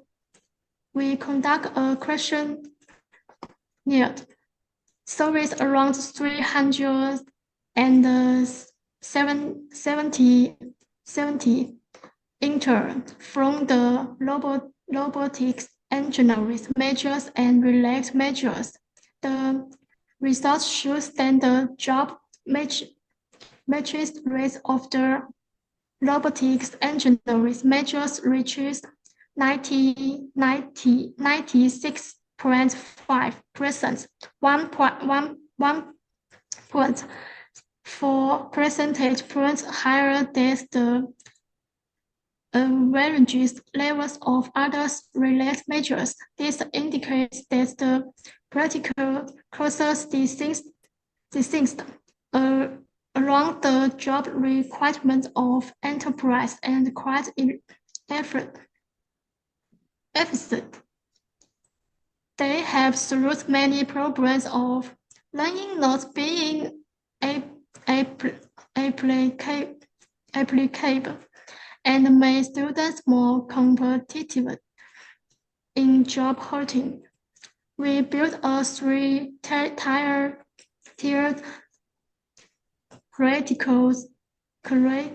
curriculum system for the robotics engineering majors in Nanning University, centers on the four types of job requirements in the robotics industries and aligns with the university's applies orientations. We also evaluated is using paired simple text and effect side, and the result reports that its models can enhance students' learning enthusiasm and practical abilities, helping cultivate applied talents. My speech is over. Thank you.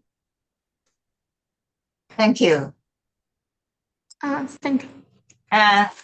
Here is a questioner. Please make your question out. Thank you. Hello, Miss Lu. I listened your speech. I have a question for you. I think what's the measure do you have in place is cultivate student ability to apply AI? Thank you.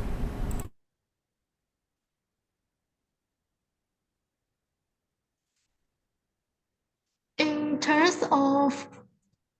terms of AI applications abilities, the curriculum systems of these majors start with basic courses such as C, language programming, C++ programming, and Python programming, cultivating students' ability to design-based applications progress.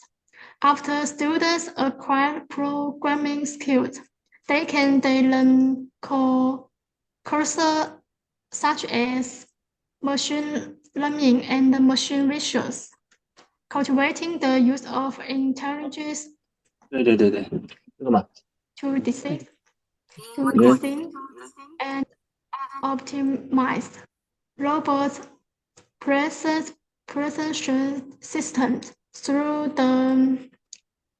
the comprehensive practical of robots and for in practical exercise, students are able to apply AI technologies to enhance robot students and enhance their the system design capabilities. Thank you. Okay.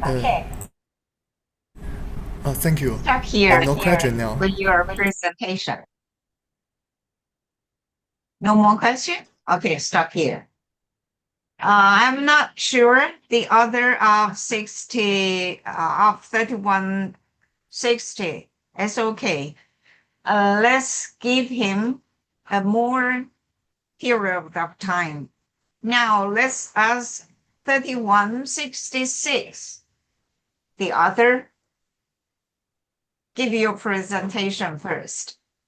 好像人才呀。 Paper 31. 哎 ，Hello. Yeah. Good afternoon. 3166. Yes, yes. Okay. Yeah.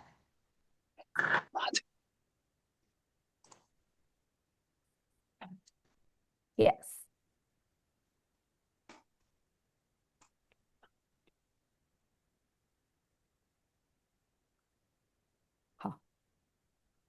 Good afternoon.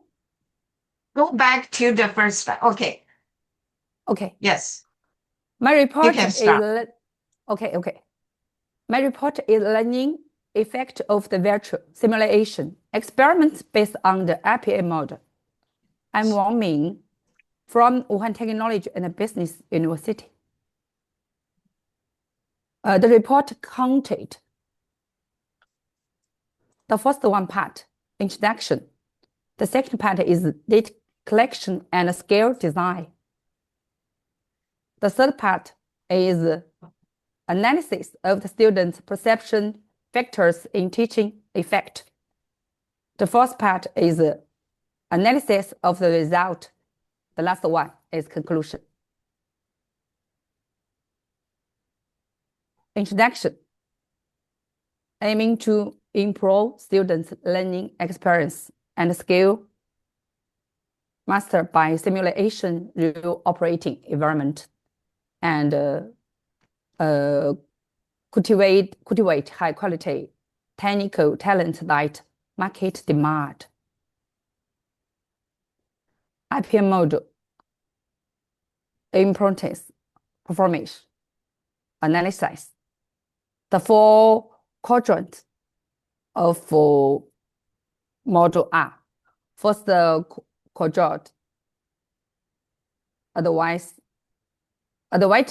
areas; the second quadrant, the improved areas; the third quadrant is the maintenance areas; the fourth quadrant is opportunity areas. The second part is the data collection and scale design. Disclusion. The research collected the survey data of the total of the 100 students in WTBU of 2 semesters for analysis. Scale design. The scale design include 3 parts.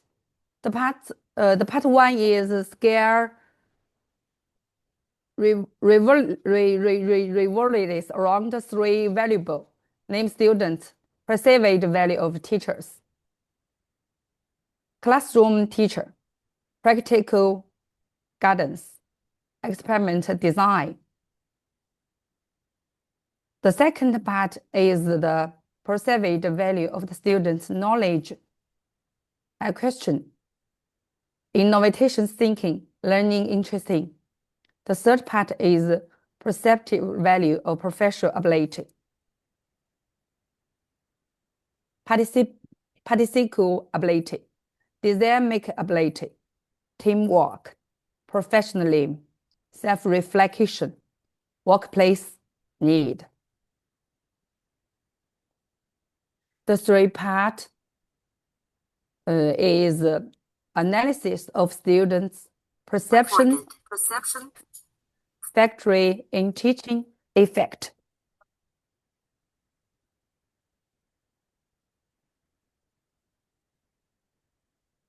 The research collects the survey data of the total 1 students in WTBU. The scale reward to ensure the reliability of the survey data.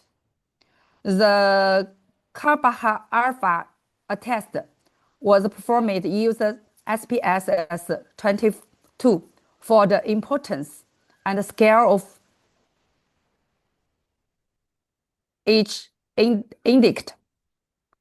The Carbaha value equal to 0.6.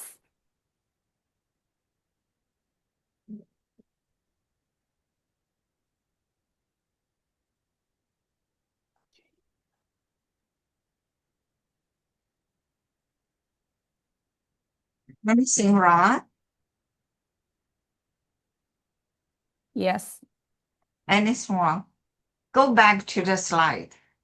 Keep the time, Okay. 10 minutes, but totally 10 minutes. Go back to your slide. 回到你的 PPT 上。Okay.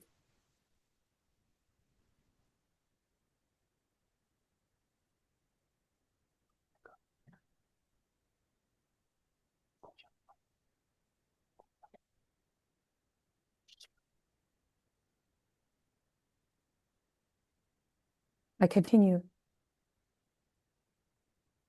It's okay. Yes, okay. Keep the time, please. Okay.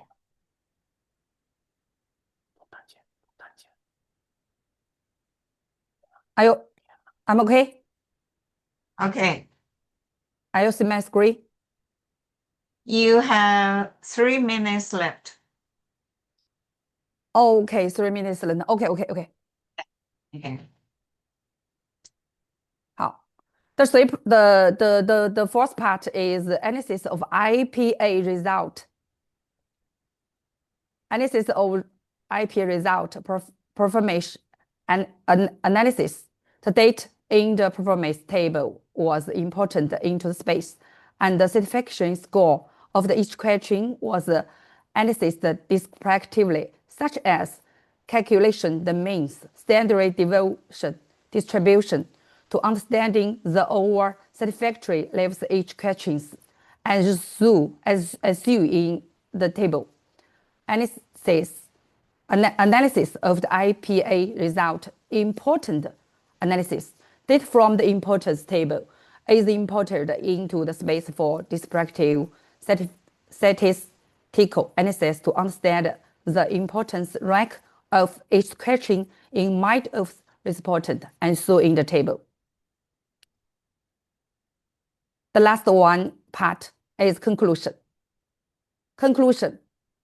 It can be seen the innovation think, decision-making ability, practical guidance, learning ability, self-reflection, brought to students in the measurement simulation.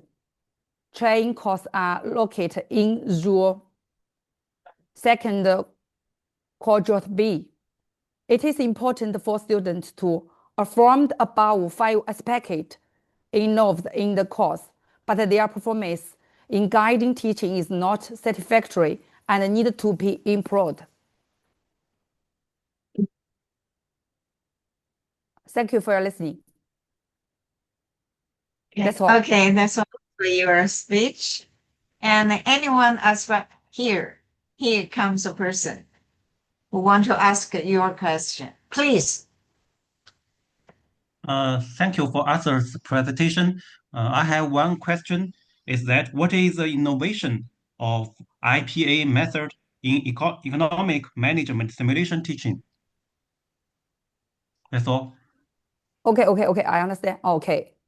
The innovation of the IPA method in economic measurement simulation teaching includes improve the objective of students' evaluation of the teacher and comprehensively reflection teaching method in classroom teach and summary students' innovative thinking, practice guidance, teamwork, learning interesting, professional accomplishment, self-reflection, professional need of direct guidance. That's all. Okay. Thank you. Okay. Okay. Thank you. Thank you. Thank you. You finished. Thank you. You finished your job. Okay. Okay. Let's bye. invite back the 3160.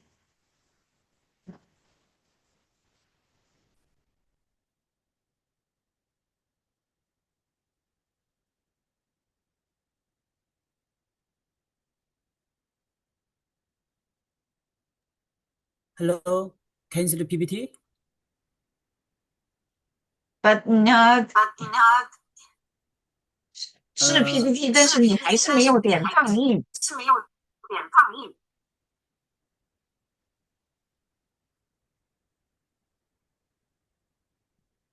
上面标题栏，我只能中文说了。上面标题栏，你跟着我说，开始插入、设计、切换、动画、放映。你先点放映。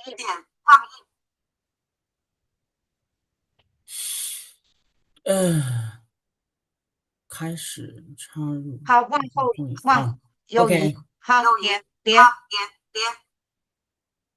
OK。你先点放映，再点开始。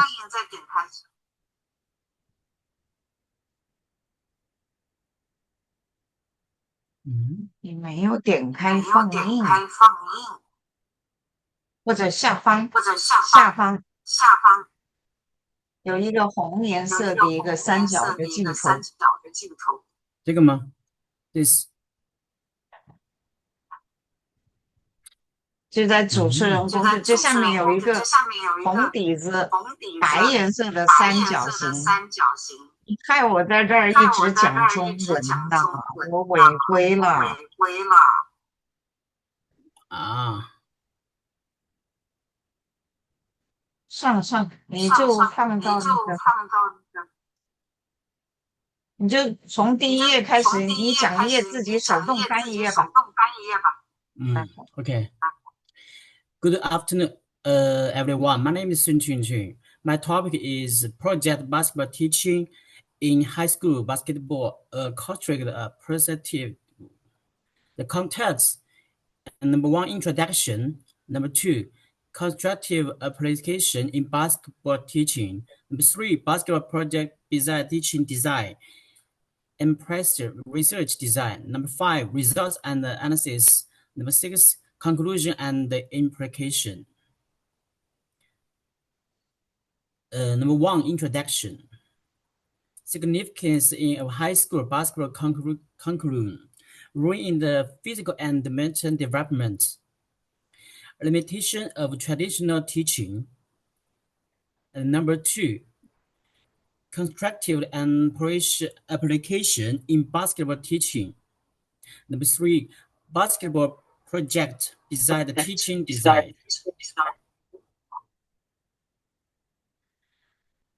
Teaching objective and core projectives. Core physical literacy objectives. 5 sub-projected design. Number 4, impractical research design. Research methods, methodology, and subjects. Exploited steps. The studying selected 24 first-year students from doing number 1 middle school, conduct a 12-week PBT intervention on the school's basketball court, use the single blind method to control variables. Research hypotheses. Third hypothesis were proposed BBT, enhance athletic ability, physical fitness, skills, cognition, strength, health, behaviors, and improved sportsmanship and ethics. Number 5, results and analysis. Impact on the analysis ability, physical fitness improves. Number 2, special skills enhancement. Impact on health behaviors, key behavior improves.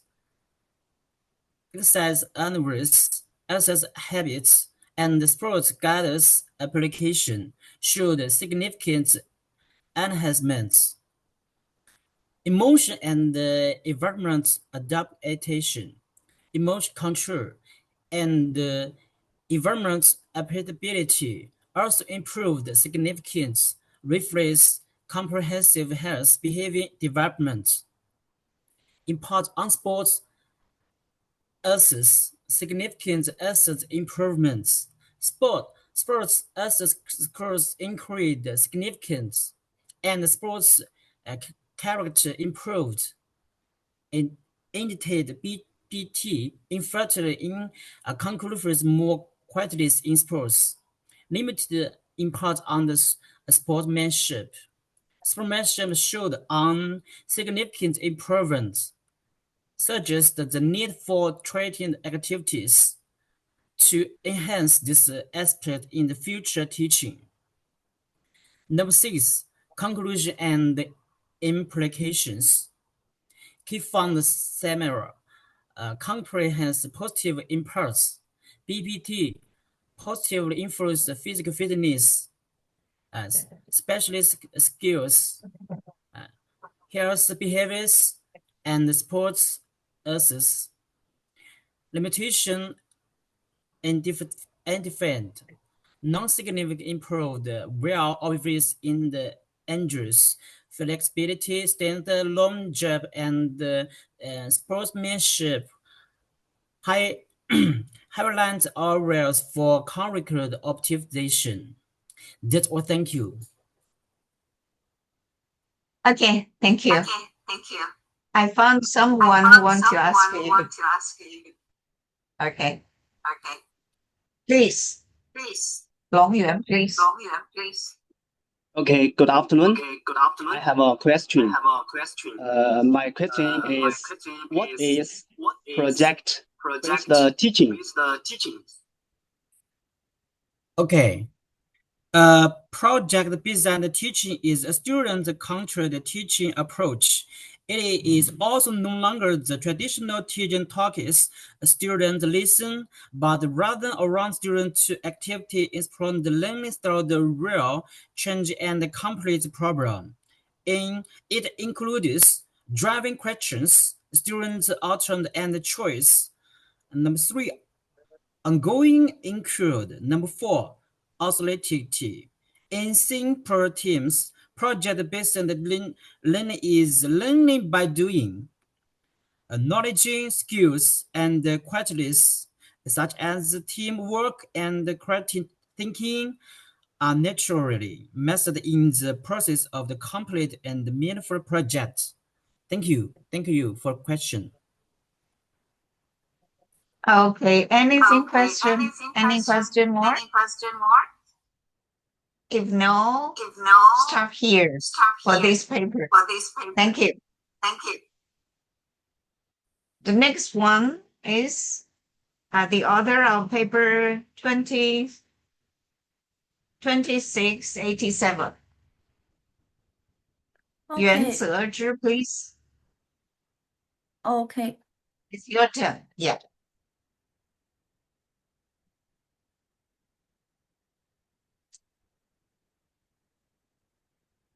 Okay. Oh.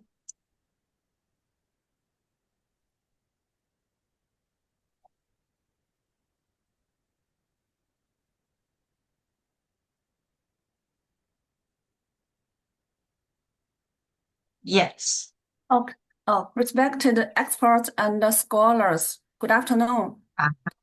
The title of my presentation is Reform of the Teaching Mode of Logistics Engineering Courses under the Background of Artificial Intelligence. I will present my report from the following 4 aspects: the research background, research content, case study analysis, and conclusions. The wave of artificial intelligence is reshaping various industries, and the field of education is no exception. Logistics engineering, a discipline that deeply integrates management, engineering, and information technology, has a core course, IoT technology and intelligent logistics, that is at the forefront of technological advancement. Therefore, the aim of our research is to explore how to deeply integrate AI into this course by optimizing teaching content and reconstructing the teaching model, ultimately enhancing students' practical ability and innovative thinking. Our reform practice mainly focused on 2 aspects: optimizing teaching content and constructing a new teaching model. In terms of teaching content optimization, we established a case-based teaching system grounded in real application scenarios. We designed a 4-tiered structure of AI application cases. The intelligent path planning level and intelligent dispatching systems, inventory optimization, and intelligent customer service. Regarding the reconstruction of the teaching model, we designed a more systematic framework. The core of this framework is the deep integration of AI technology throughout the entire teaching and learning process. First, we established a modular knowledge system. The basic module ensures students grasp core concepts like the 3-layer IoT architecture and the sensor technologies. The cross-module focuses on key technologies where AI intersects with IoT, such as machine learning for data cleaning at the perception layer, and decision optimization at the application layer. The application module engages students in end-to-end practice through real-world projects like the intelligent transformation of logistics parks. Second, the deep integration of AI tools into laboratory sessions. Our lab courses adopt a group project format. Instructors design various logistics scenarios, and the students are required to use AI tools like DeepSeek to analyze the IoT technologies involved in their projects. The NLP capability of AI enables interactive questioning and exploration, shifting the learning paradigm from passive reception to active inquiry. In the paper study seminar, students group select and study interdisciplinary paper on IoT and AI, presenting them in a flipped classroom format, followed by Q&A and a debate, effectively honoring their academic literacy and critical thinking skills. Now, how effective is this reformed model? We conducted an empirical study to verify its impact. We employed a mixed methods approach, combining quantitative analysis with qualitative observations. Our sample involved 2 parallel classes, an experimental group of 25 students using the new teaching model and a control group using traditional methods. We constructed a multiple linear regression model where the dependent variable was the student's comprehensive course score. Independent variables included frequency of AI tool use, level of participation in group projects, prerequisite courses score. After 1 semester of tracking, we obtained encouraging results. Quantitatively, the regression model's R-squared value reached 0.742, indicating a strong explanatory power. Examine specific factors. The regression coefficient for AI tool usage frequency was 4.28. This means holding other factors constant, a 1 level increase in AI tool usage frequency was associated with an average increase of 4.28 points in the final score.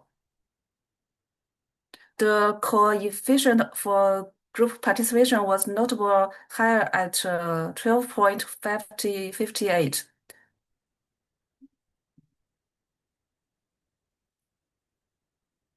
In summary, the main conclusions of this study are we have successfully designed and implemented a set for interdisciplinary teaching reform solutions centered on AI. This approach not only updates the teaching content, but also reconstructs the teaching model integrating theory, case studies, experiments, and seminars. That's all. Thank you for your kind attention. Thank you. Thank you. Do you have any question for this presentation? Okay. Hello. How does AI fundamentally challenging the traditional lecture-based teaching model in logistic engineering? Okay. It changed the old classroom in 3 big ways. Firstly, students don't just listen. They use AI tools to explore and solve real problems. Secondly, teachers aren't the only source of knowledge anymore. Their job changes from lecturer to coach.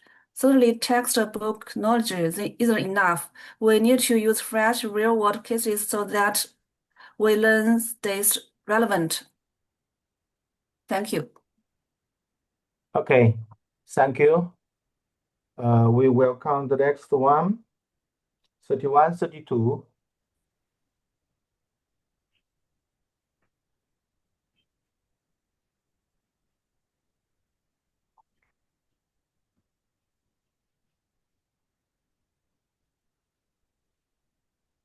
Can you see the PPT? Yes, yes.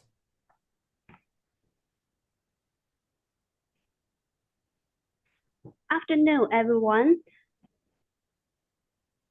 I would like to share my paper named Blended Course Design and the Teaching Innovation Practice of Introduction to Logistics Engineering, supported by Digital Intelligence Technology. And I'm reporter Wang Shengnan from Wuhan Technology and Business University. And I would like to share 5 parts. Firstly, it's about the background and motivation. Under the background of accelerated intelligent transportation of the global logistics industry, the IoT, AI, and other digital intelligence technologies are reshaping the ecological pattern of the industry. According to the forecast data in 2023, the global intelligence logistics market scale will exceed $900 billion in 2027, and the demand for talent and ability structure has undergone fundamental changes. As the core foundation course of logistics engineering, the traditional teaching mode of introduction to logistics engineering faces serious challenges.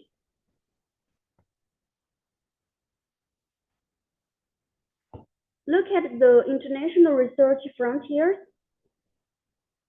Oh, sorry.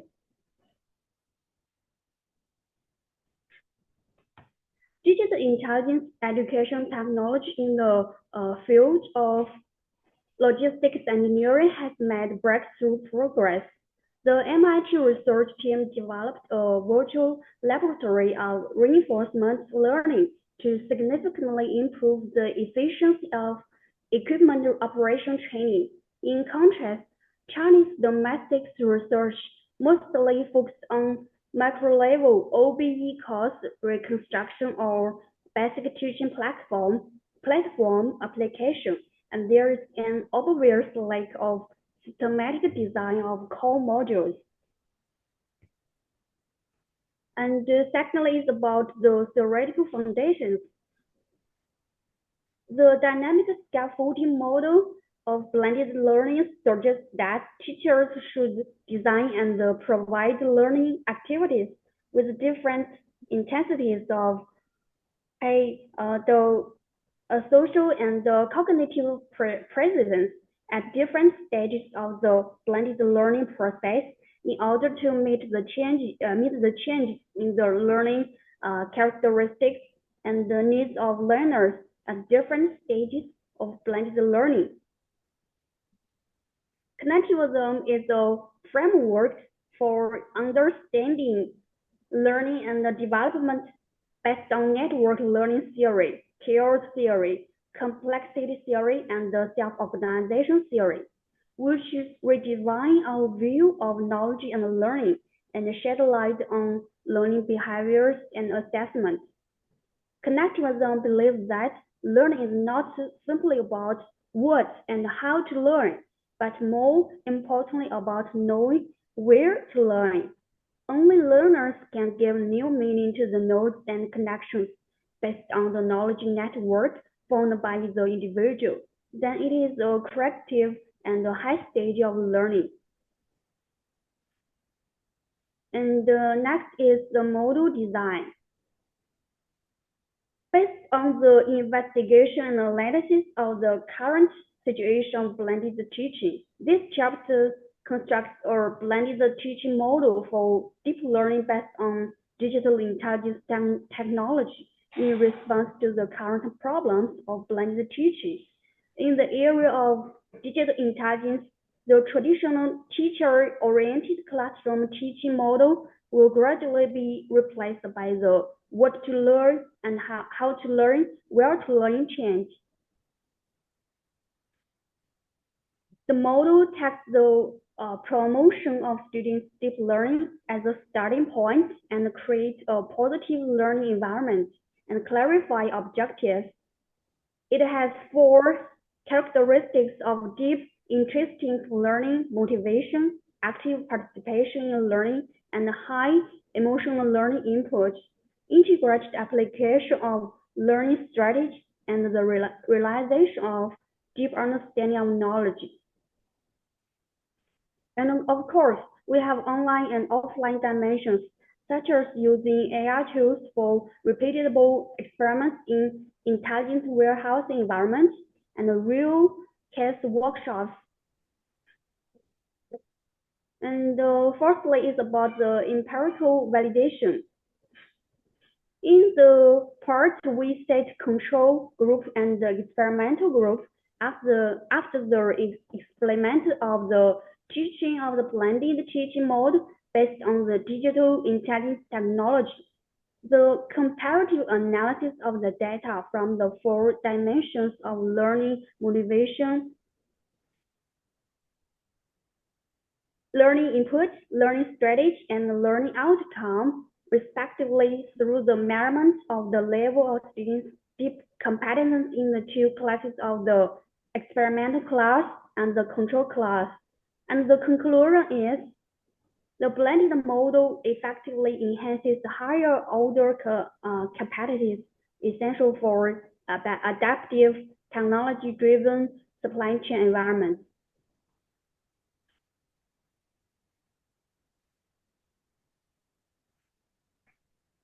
By integrating digital intelligence technologies and by integrating digital intelligence technology with blended teaching nodes, the model effectively addresses the issue of outdated content and disconnected practice. And the second, post-test data from the experimental group revealed that while students show no significant improvement in learning input dimensions, their strategy application and outcome transfer abilities markedly increased. And in summary, this paper demonstrates that the digital intelligence technology supported blended teaching model not only efficiently empowers logistics engineering, but also promotes the comprehensive development of students' deep learning capacities. Future research may further explore the model's application in interdisciplinary course and optimize virtual simulation tools to enhance the learning experiences. And the above is what I shared. Thanks. Okay, thank you. Let's invite a teacher to ask question. Shangjie, please. Okay, thanks to the author. I have 2 questions. The first one is that we can see from the research that there is no significant improvement in learning input for the experimental group compared to the control group. Can you please explain why this occurred? Okay, thank you for the question. I think the possible reasons include, firstly, learning input is more affected by the individual habits or external factors. And secondly, offline case and collaborative tasks may not fully match students' interests. And thirdly, the experimental group might have had a high baseline input level, limiting the model's marginal effect. That's it. Okay, thank you. One more question. How does the dynamic knowledge mapping system keep frontier modules updated? Thank you for the question. There are 3 guarantees for timelessness. Firstly, is a dynamic structure linked to rapidly evolving digital intelligence technologies. Secondly, is built on industry trends for alignments with latest development. Thirdly, is about online platforms and virtual tools allow quick content and interaction to seek new technology, new knowledge. That's it. Okay, thank you. Okay, thank you. Bye. Thank you both. Next one. Which one I have to look? Whose turn? Yuying, please. 3138. Okay. It's Li Xueyan. Yes. Yeah? Okay, It's your I'm turn. right. Okay. Yeah. Hello, Okay. everyone. I'm Xuan Li, the presenter of paper 3138. The title of our paper is Construction of TASQ Model for Quality Evaluation of SCM Talents Under the Background of AI. The keywords of the paper mainly include artificial intelligence, data analysis, multilinear regression, interdepartmental collaboration. There are 5 parts in the paper, including introduction, industry change drives talent demand, restructuring, and direction, quality requirements of logistics talent under enterprise background and case analysis, construction and verification of logistics talent quality model, and conclusion. Now let's start with the introduction. Against the background of the deep integration of the digital economy and the real economy, the global supply chain system is undergoing an unprecedented digital and intelligent transformation. In July 2025, the Special Action Plan for Accelerating the Development of Digital Intelligent Supply Chain, jointly issued by the Ministry of Commerce, the National Development and Reform Commission, and the Ministry of Education clearly points out that building a digital intelligence supply chain has become a core strategical measure to enhance the resilience of the national industrial chain, ensure supply chain security, and improve international competitiveness. With the rapid development of artificial intelligence technology, the supply chain industry is experiencing an unprecedented digital transformation, leading to significant changes in the demand for SCM talent. Talents are the foundation of business development in all industries, and this is especially true for the supply chain sector. High quality talents are crucial for its development. Let's move to the second part. First, industry changes driving talent demand restructuring are reflected in 3 dimensions: exponential growth of market scale. In 2024, the scale of China's smart logistics market reached the CNY 854.6 billion, with a year-on-year growth of 8.14% and is expected to exceed CNY 965.5 billion in 2025. Notably, the digital penetration rate in corporate material procurement increased from 10.6% in 2023 to 11.5% in 2025, and the total digital procurement volume reached CNY 21.7 trillion, growing by 60.2% year-on-year. The evolution of technology convergence, the integrated application of technology such as AI, blockchain, and the Internet of Things is reshaping the full link operation model of logistics. Structure contradiction of talent gap with faster tech integration, supply chain talent supply. Demand imbalance worsens. By 2025, the gap of intelligent dispatching algorithm engineers will hit 437,000. Traditional logistics education lags behind model enterprises' smart systems. Second, the transformation of talent demand shows four major directions.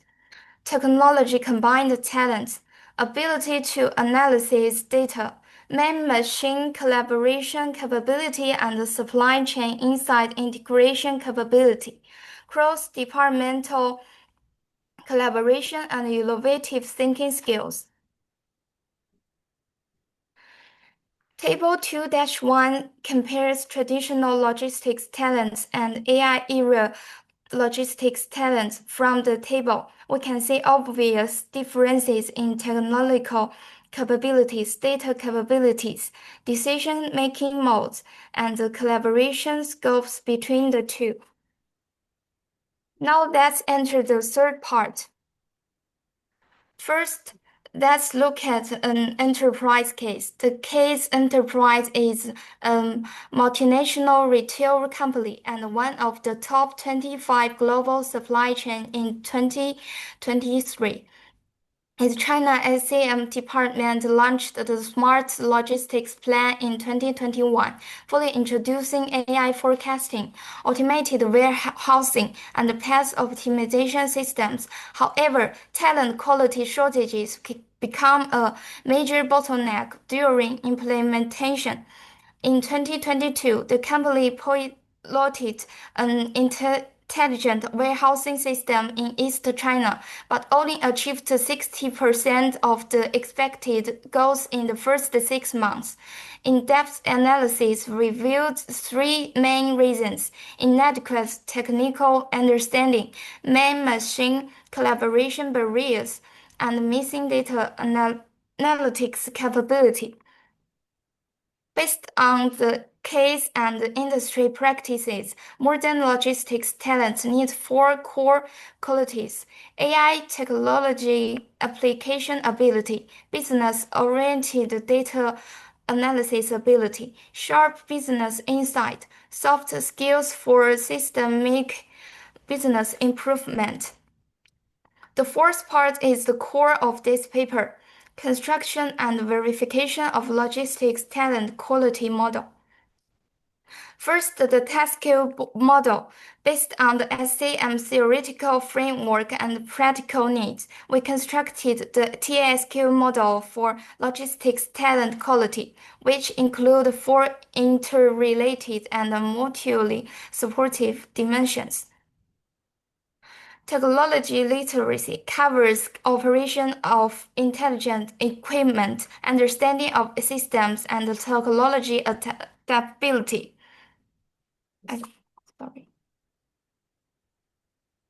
Analysis skill includes data acquisition, data processing, and decision support. Supply chain mindset involves an end-to-end perspective, cost awareness, and risk management. Quality execution focuses on process control, result orientation, and continuous improvement. Second, the theoretical framework, talent strategy based on the resource-based view. According to Barney's resource-based theory, resources with VRIN, value, scarcity, hard to estimate, irreplaceable characteristics are the source of enterprises' sustainable competitive advantage. AI-era logistics talent possess these characteristics. Third, quantitative verification, a study on the correlation between talent quality and performance. We selected performance data of 150 logistics employees from an e-commerce logistics enterprise from 2022 to 2023 to contrast a regression model and verify the model's reliability. Variable magnification. we converted all quality dimensions of TASQ model into measurable data. Since the dimensions and scales of four independent variables are inconsistent, we performed the Z-score normalization on all independent variables. Table 4-1 is the quantified transformation table of various quality in TASQ model. Modeling and calculation. We used Python for calculation, and the model is built as follows. The formula is expressed as y equals beta subscribed to 0 plus beta subscribed to 1 times x subscribed to 1 plus beta subscribed to 2 times x subscribed to 2 plus beta beta subscribe to 3 times x subscribe to 3 plus beta subscribe to 4 times x subscribe to 4 plus epsilon. Here y represents the performance score. Beta subscribe 0 is the intercept term. Beta subscribe 1 to beta subscribe 4 are the weighting coefficients of each quality factor. X subscribed 1 to X subscribed 4 are the scores of technical literacy, analytical skill, supply chain mindset, and quality execution respectively. Epsilon is the random error term. Calculation method. We use OLS method for estimation. The mathematical essence is to solve the equation. Multiple by beta equals x transpose multiple by 1. Regression results. Technical literacy beta equals to 0.32. Analytical skill beta equals to 0.28. Supply chain mindset beta equals to 0.18. Quality execution beta equals to 0.12. Finally, let's move to the conclusion. This paper processes the TSQ model based on AI era SCM talent demand and enterprise practices.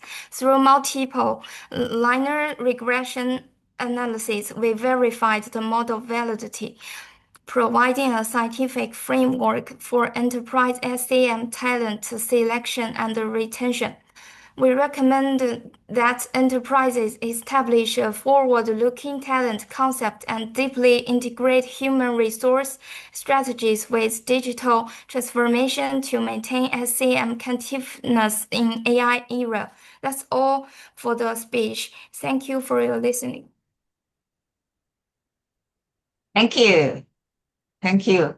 Here I noticed one person who wants to ask a question to you. Okay, please. Okay. So my question is, what is the most critical difference between the TASQ model for logistic talent, competence, and traditional models? The key distinction lies in the core positioning of technical capabilities. Traditional models focus more on operational processes and experience, whereas the TSQ model treats technological illiteracy as a foundational skill, emphasizing talent mastery of data analysis, smart system applications, and other skills to drive optimization and innovation across the logistics system. Any other questions? Okay, I have another question. In the context of global competition, what should be the key focus and method for cultivating logistic talent? Thank you. Okay. The key focus should be developing the technology and data-driven global optimization capabilities. The method requires breaking away from traditional teaching models through industry, academic, collaborative, hands-on projects, enabling students to master smart system applications, cross-border process coordination, and data-driven decision-making by solving real-world global supply chain problems. Thank you for your question. Okay, thank you for your answer. Okay, thank you both. Next page. Let's see, my 3204. Is that right? Okay. Okay.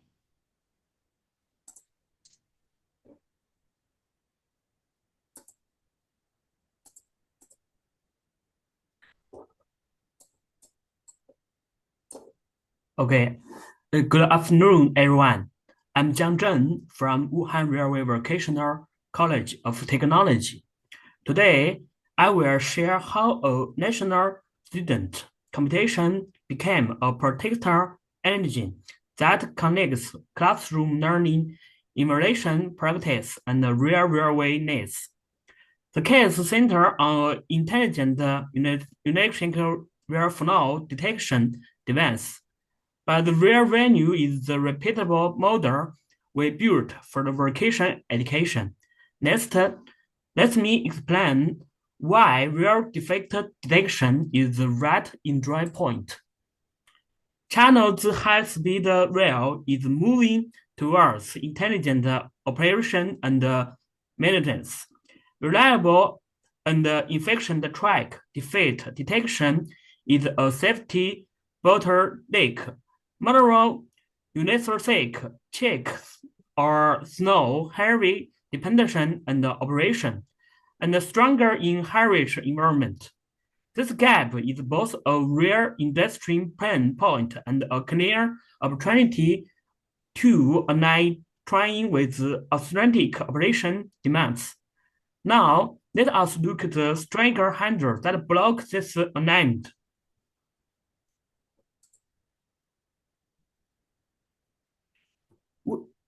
We encounter three frictions. First, a mid-seat gap, where we celebrate innovation but neglect compliance and development, creating an innovation various complex products. Second, limited access to advanced tool and generous field constraints, which leads to suspended technology in learning. Third, shallow school intelligence correction that rarely products developed outputs. With the challenges clear, we define our purpose and core question. Our goal is to show how a competition platform can systematically enable integration of specific training and innovation. We study the museum, the implementation pathway, and the measurable effect. In short, we seek to convert competition standard and time pressure into zero-game change and real competitive growth that carries those to jobs. Before mentioned here is why this case is suitable and credible. Why is the case? There are four reasons. Practice arguably because defection in learning and actually drive operation and maintenance quality. Responsible because the project addresses gaps in certain detection squares. Recognition at its win a 2024 CICSIC Slaver Award. Deep industrial leakage, though interaction and validation with Wuhan Brewing Group company under rare conditions. With the case sheet, we can examine the evidence base. We assembled a multi-service intelligence chain. We conduct semi-structured interviews with 5 students, 3 interviewers, and 2 census engineers, producing about 12,000 words. We use 13 student control group. We gathering interaction reports, expert venues, implementation records, product tests, and pre and post teaching materials and assessments. This ensure our conclusions are traceable and repeatable. Let's come to analytical paths that turn this material into a coherent model. Using qualitative coding, we moved from more than 16 internal concepts around a dozen core concepts, such as adopting computation standard to industrial standard and improving course to project conversion. We synthesized a high-order structure, which we call the 4-dimension driving model. Let us look at how this model operates as a loop. This model integrates technology innovation, correlation recovery score, interactive correlation, and coupling improvement. It forgets a case lab or cases classroom, computation, and workplace. Computation imports real standardized and timeless. Outputs flow back into teaching as project models. Enterprise sensors, variables, and integrate the solutions. Students companies rise in miserable ways, and the next cycle starts at a high baseline. First, this is how technology and correction landed in practice. On the technology side, we target heavy interment, accuracy limits, and operating rivers. We use our array detection aids computing for on-site processing, and a lightweight design aligned with the enterprise standard for the story and the deliverability. On the teaching side, we in-person resort into project-based models with real defect data, programmer operation, and Scrum simulation. Practical operation rose from 16.5% to 19.2%, and the complex problem solving scores increased from 16.8 to 89 on 100-point scale. The project has obtained a number of invention, patent, and software compromise. To scale this progress, we need stronger cooperation with the industry. We could leverage intelligence propriety. The school retain teaching right, and the enterprise has provided operation with shared risk and benefit. A dual mentor system per industry applicability with autonomic design thinking, command with peer student output triggered with about 8.16 times more patient application and about 12 times more software complex, plus many more obtainable improvement plans. Now let us connect this structure to student company and outcomes. We track growth with a 3-stage dynamic framework that move from basic equipment application to cross-technology application, and then to energy solution for real pain points. The modular's recycling assembly time dropped from about 20 minutes to about 5 minutes, which fast-forward maintenance consistent.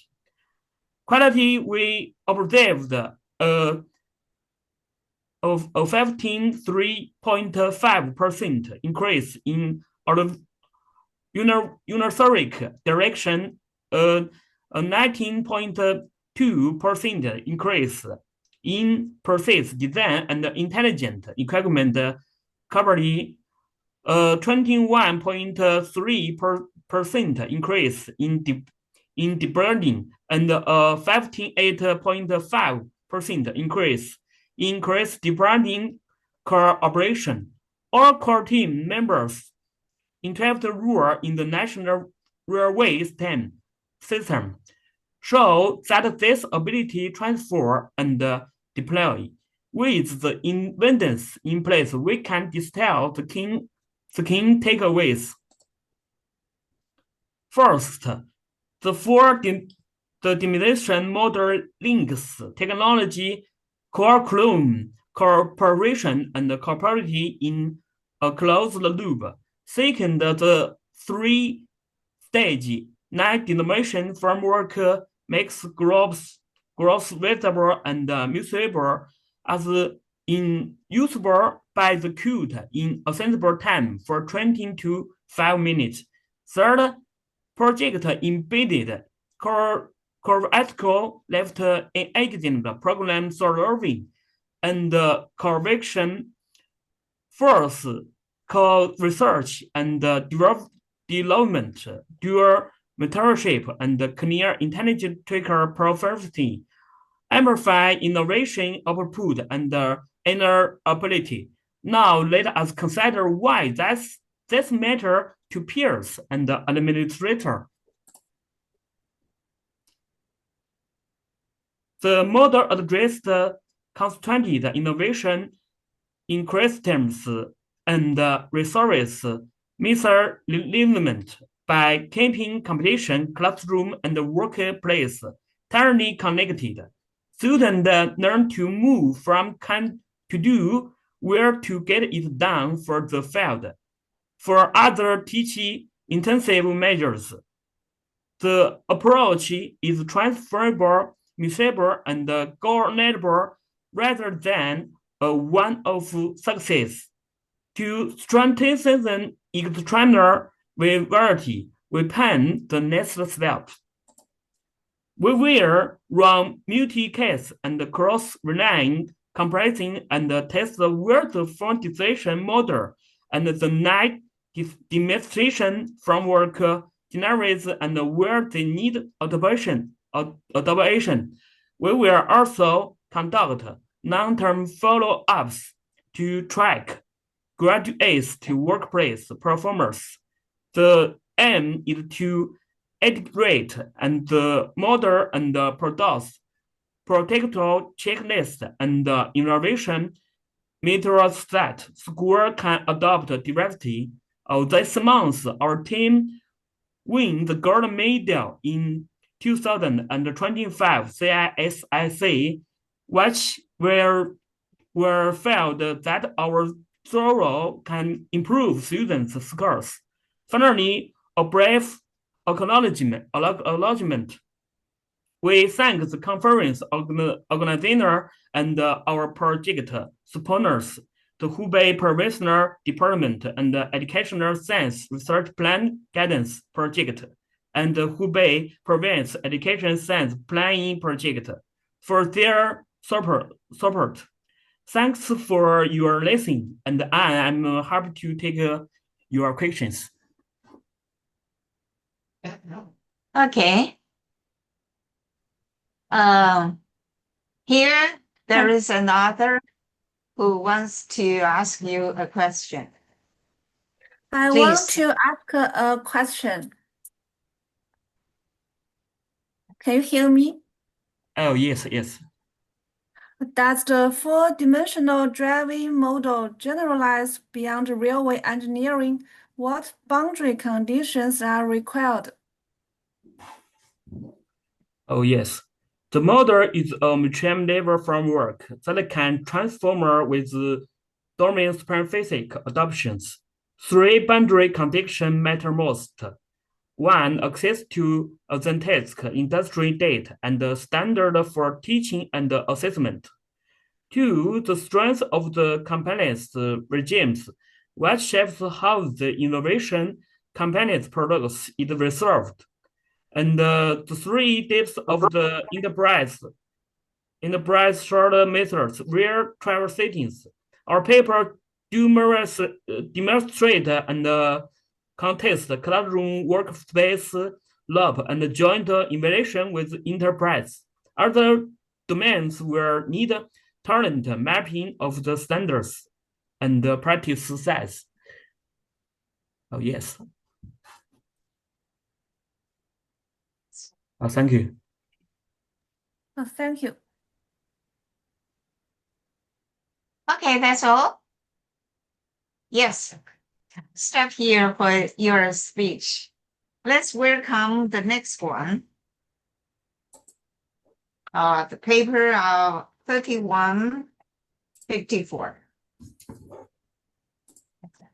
Yes, welcome.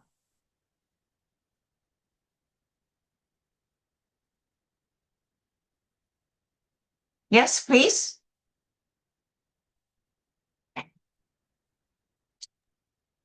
Okay, can you hear me? Yes. Okay. Good afternoon, everyone. I'm Iwan. I'm come from Wuhan University of Technology. It's an honor to show my research on application status and improvement strategies of AI in higher education. Exploring AI higher education integration helps grasp new educational trends and enhance talent cultivation quality.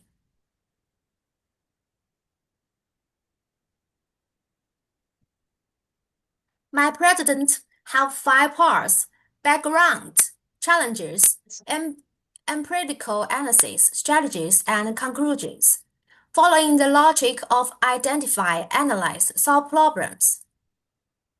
First is the introduction. Globally, AI in education integration is shifting from technology adoption to ecosystem restriction. Policies worldwide have built fixed frameworks to guide AI's educational application.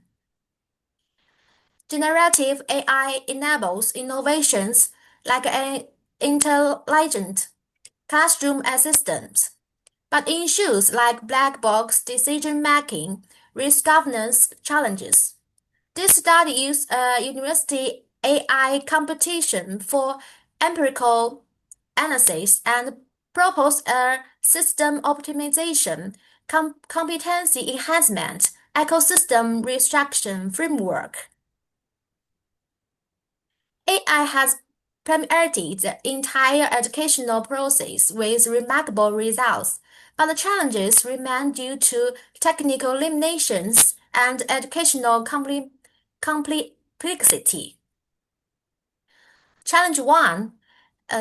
Insufficient integration depth, disconnection from pedagogical principles, poor systemic coordination, and limited scenario coverage. Challenge 2.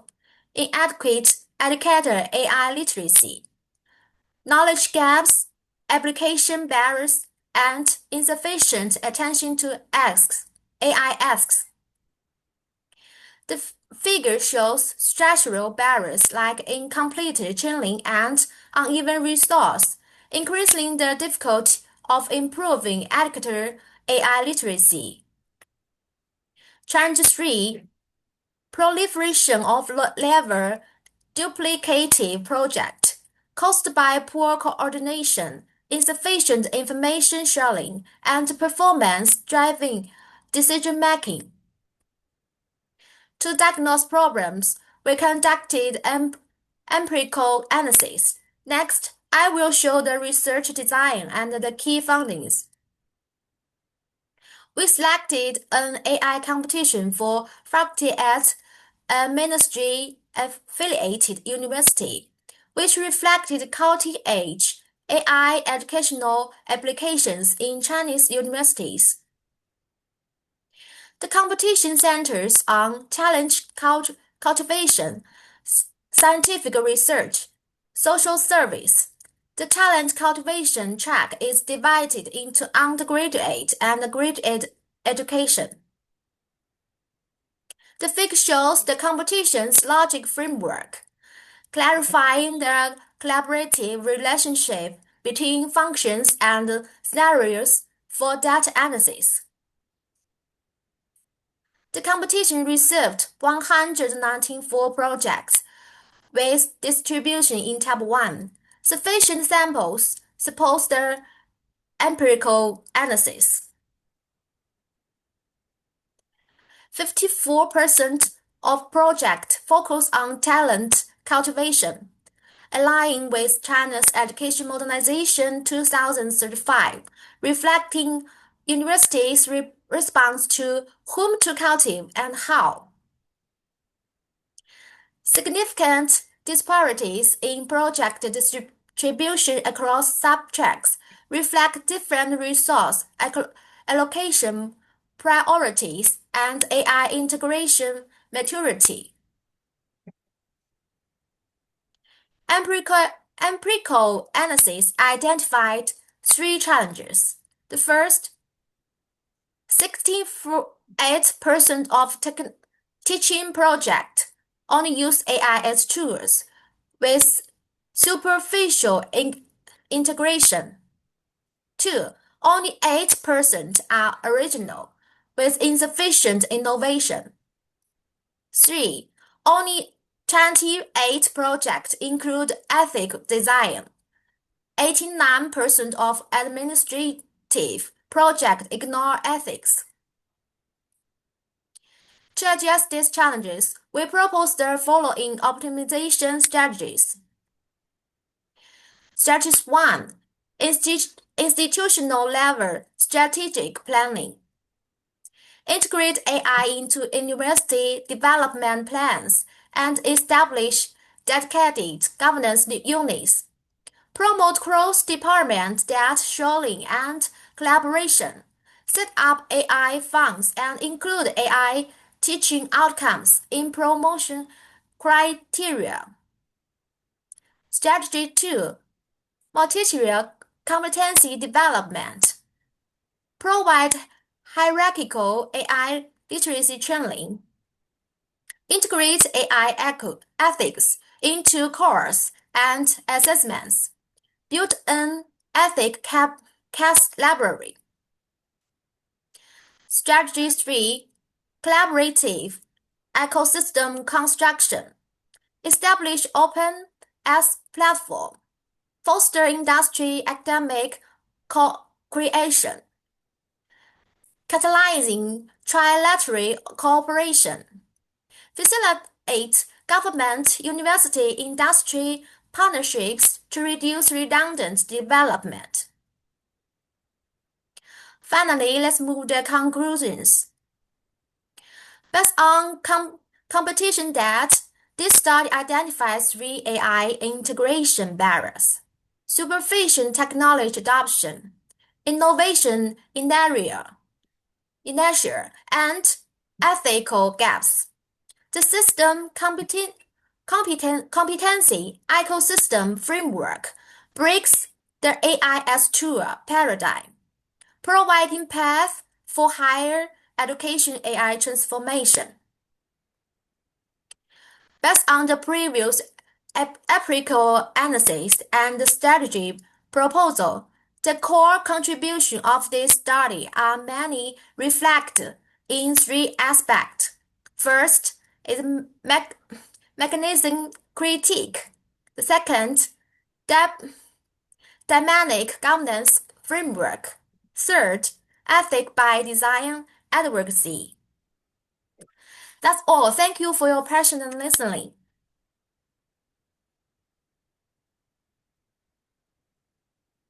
Okay. The other finish her speech. Yeah, here comes Li Xueyan. Please, have you any question to ask? Yes, I have one question. Your analysis shows that the ethical gap rate of AI management service projects in the competition is as high as 89%, which is quite remarkable. Could you elaborate on the specific manifestations of this ethical gap in AI management and the service scenarios? Thank you. The ethical gap in management service project mainly is reflected in two aspects. First, lack of data assets. After collecting sensitive data such as students' financial status and teachers' performance, data ownership and usage boundary are unclear, and some projects involve unauthorized secondary data use. Second, absence of accountability mechanism. When issues like data leakage or unfair decision-making occur, the responsibility division among project teams, universities, and the technical providers is ambiguous. That's all. Thank you. Okay, I have another question. Given the extremely high 89% ethical gap rate of AI management and service projects in the competition, what are the key reasons behind this phenomenon based on your empirical data? Okay, thank you. Based on the empirical data, the key reasons are threefold. First, thinking bias.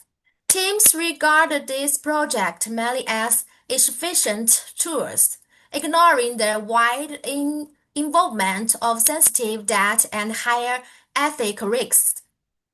Second, no clear rules. Universities currently have no clear ethical standards for AI management service projects. Third, insufficient capability. Project teams are mostly technical personally, lacking professional capabilities to identify and address ethical risks. That's all. Thank you. Okay, thank you. Okay, thank you, thank you. Thank you both. Next speaker. Next speaker. Yeah, I'm here. Hello, dear colleagues. What? Next speaker is the author of paper 3143. 43? Yes. Yes. 3143. That's okay. Here it comes. Please give your speech.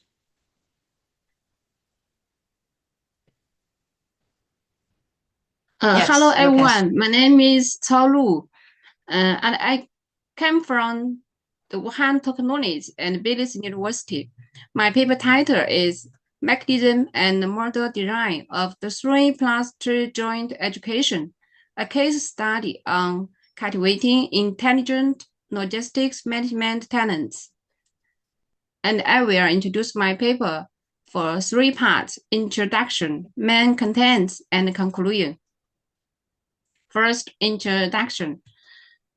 Since 2015, Hubei province has started to pilot the joint training of technical and skilled talents between ordinary undergraduate colleges and higher vocational colleges, aiming to pair high-quality vocational colleges and universities with applied technology undergraduate colleges and universities to jointly formulate a 5-year teaching plan, main curriculum standards, and the curriculum system for cultivating vocational and skilled talents, and cultivate high-quality applied talents at the undergraduate level.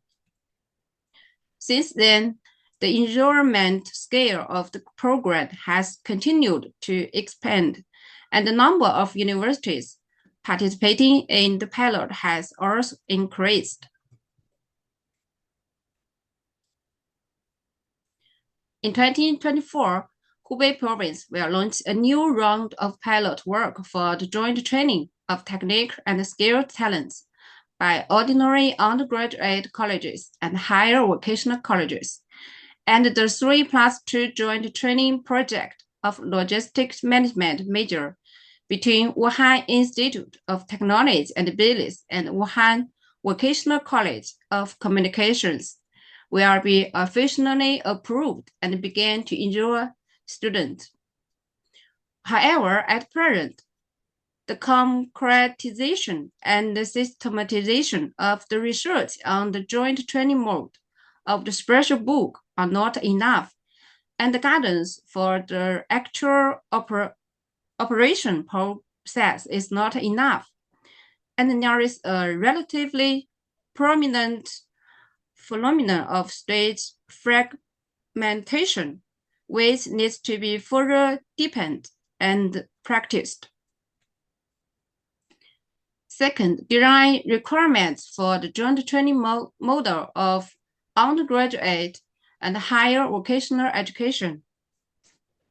The design of the 3+2 model needs to take vocational ability as the core and realize the seamless connection between higher vocational education and undergraduate education through measures such as curriculum system, convergence, school enterprise, collaborative education, and dynamic quality modeling.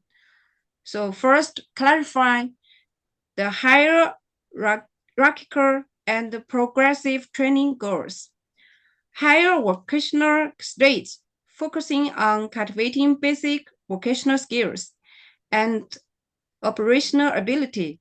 The goal is to position as technique and skill-based intelligent logistics management talents, requiring students to master the general skills of the industry and be competent for grassroots technique positions. Second, build an integrated curriculum system. Curriculum articulational design, avoid duplication and discontinuity. Higher vocational courses are mainly based on basic skills, and the theoretical courses are supplemented at the undergraduate level, forming a spiral structure of basic theory, skilled practice, deepening theory, and innovative practice. Third, establish a much coordinated guarantee mechanism, school enterprise cooperation, and resource integration. Joint enterprises develop course content and jointly build training bases to ensure that teaching content is synchronized with industry technology. Implement the alternating between work and learning model, and improve the problem-solving ability through the practical training of enterprise projects, integrating industry and education. The overall framework of the 3+2 undergraduate and higher vocational joint training model, based on the requirements of talent training. The overall framework of the 3+2 undergraduate and higher vocational joint training model is researched and designed, which can be summarized as dual core integration, 4 connection, and 8 total. This is shown in figure 1. Dual core, that is, undergraduate college and vocational colleges, the two educational institutions together as the main body of education, deeply involved in the whole process of talent training. Integration, that is, the 5-year consistent study of higher vocational and undergraduate courses from different modules such as general education courses, professional basic courses, professional courses, and intensive practical teaching techniques. Students are trained to develop post-oriented technique skills and comprehensive quality. 4 connections, that is, to do a good job in the connection between the graduate requirements of higher vocational colleges and undergraduate colleges. The connection between the curriculum system, the connection between ability training, and the connection between career development. 8 comments, that is, standard consultation, talent co-education, curriculum sharing, resource sharing, teacher integration, project co-research, and quality co-governance is an important guarantee for developing joint training. Practical exploration of the 3+2 joint training model of undergraduate and higher vocational education. Based on the exploration of above-mentioned joint training model, the practical application of this model is carried out by taking the joint training program of logistics management major of Wuhan Institute of Technology and Business School and Wuhan Vocational College of Transportation as an example. Taking the 2024 joint training data as an example, there are 70 students, 14 teachers and administrators, and 4 corporate mentors, according to AIMEE 24.0. The results can be seen in Table 3 and Table 4. First, in Table 3, we can get the standardization coefficient beta, p-value, significance. 1 star means p less than 0.05. 2 star means p less than 0.01, and the support hypothesis.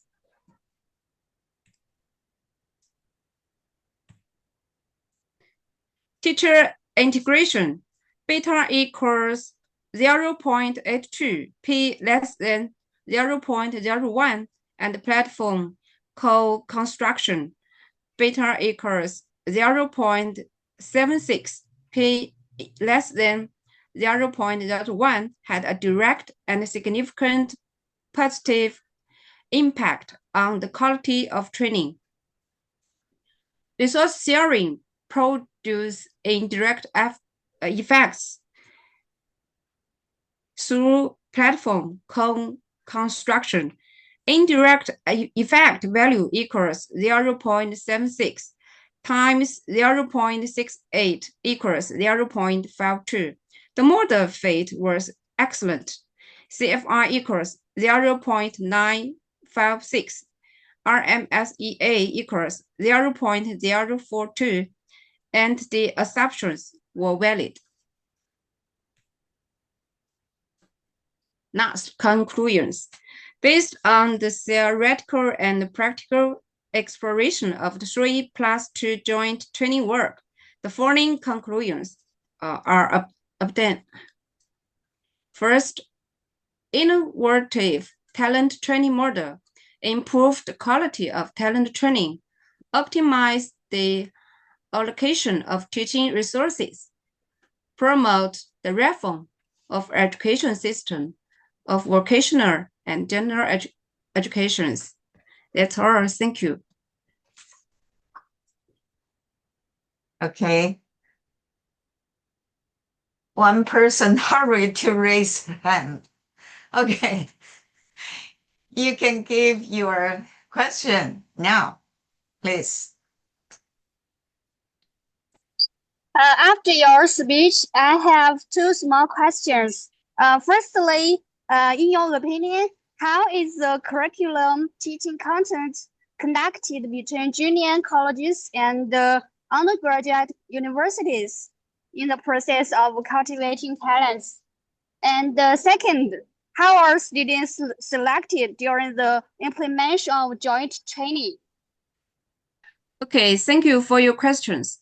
First question, both parties jointly undertake the task of talent training, jointly formulate talent training plans, jointly implement the teaching process, jointly carry out qualities control, and discuss the course list and the teaching content of each course together in the process of revising the personal training plan. For the second question, how are students selected for joint training? Students whose college entrance examination scores are less than 10 points below the undergraduate score 9 can fail in the junior college, complete the corresponding courses in the junior college, get credits, and graduate normally, then can directly enter the undergraduate school to study without taking the junior college entrance examination. That's all. Thank you. Thank you. Thank you.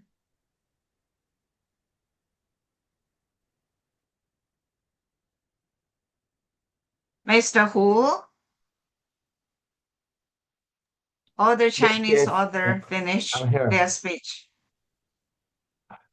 Здравствуйте. Можно только сделать один presentation, хватит. Просто сделайте 29-15. Хорошо? Просто.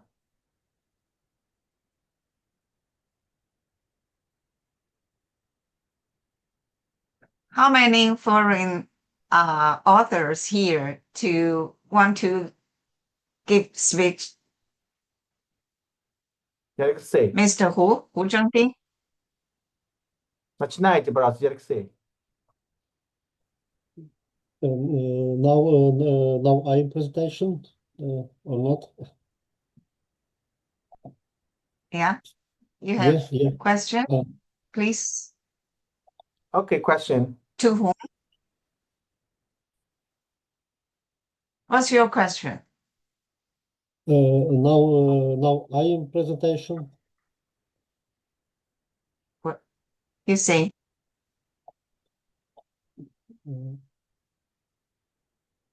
This is now number 2915. Yeah. 3022? Yes or no? What's number? Number 29 50. Yeah. Dutch construction of Dutch physiology as larger advanced international adjust. Yeah.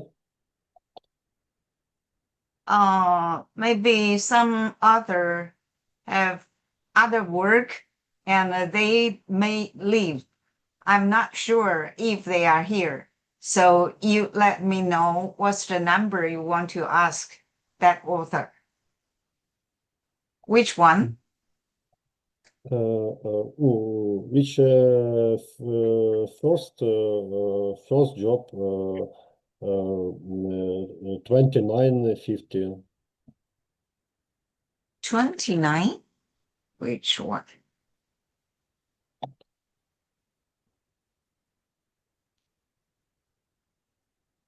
郑斌，他是说他要提问吗？是要提问。Bingo. Здравствуйте. Какой вопрос, пожалуйста? Какой presentation?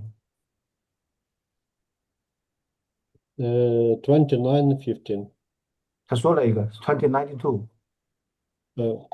张老师，他说的是6点到6点45的第一个作者，那个编号是2915 他是不是说往后面还有几个？我看我这个会议安排里面后面还有几个作者。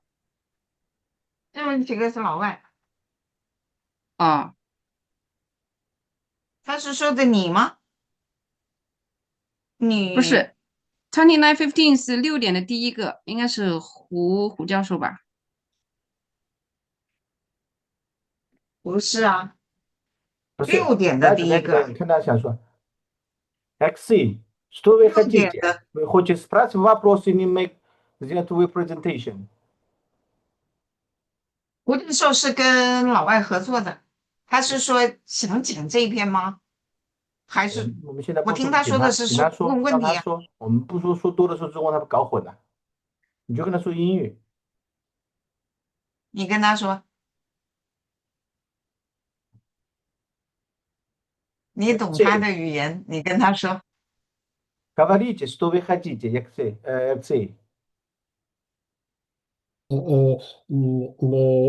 Now I must show presentation or not?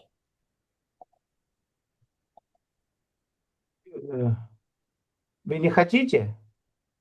Yeah, I won't. You want? Вы хотите, да? Yeah. Ну, сделано 1, хорошо? Сделано 29-15. 29-15. Окей, yeah. Да, у вас 29-15 и 29-17. Если вы будет 2, ну, сделай выбрать один, пожалуйста. Хорошо? Поняли, да? Давайте. I'm choose skin enabled. Now I show my screen and presentation. Окей, начинайте. Okay. Okay.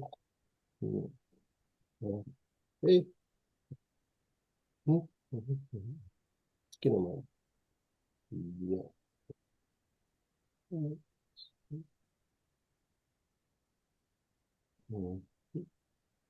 Yeah, so dear colleagues, hello. I'm very happy being today and presentation this job. This is my favorite job. Some content and motivation. Yeah, Research Advance wearable device have improved personal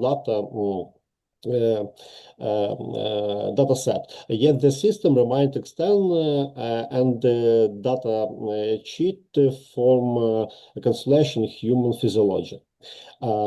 This research aims to bridge the gap between human biology and AI artificial intelligence by embedding adaptive directly skills send message and to approve skin level. The two basic microelectronics. This very interesting area for job. Very important area is a framework from skin integrated intelligence system into continuous physiology monitoring, behavioral pattern of people recording and adaptive interaction of skin electronics. Next, sorry. Sorry. Yeah. Next, conceptual framework. Yeah, conceptual framework have four very important particle.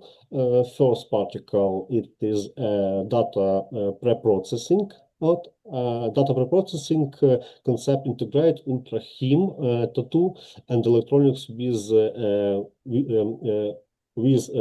enable interface of artificial intelligence models. The components localized in this behavior people adaptive human machine interface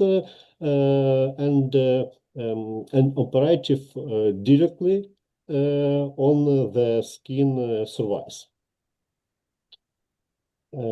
Next, the key technology components and behavioral pattern recording.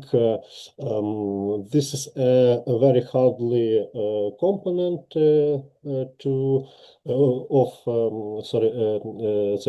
skin enamel.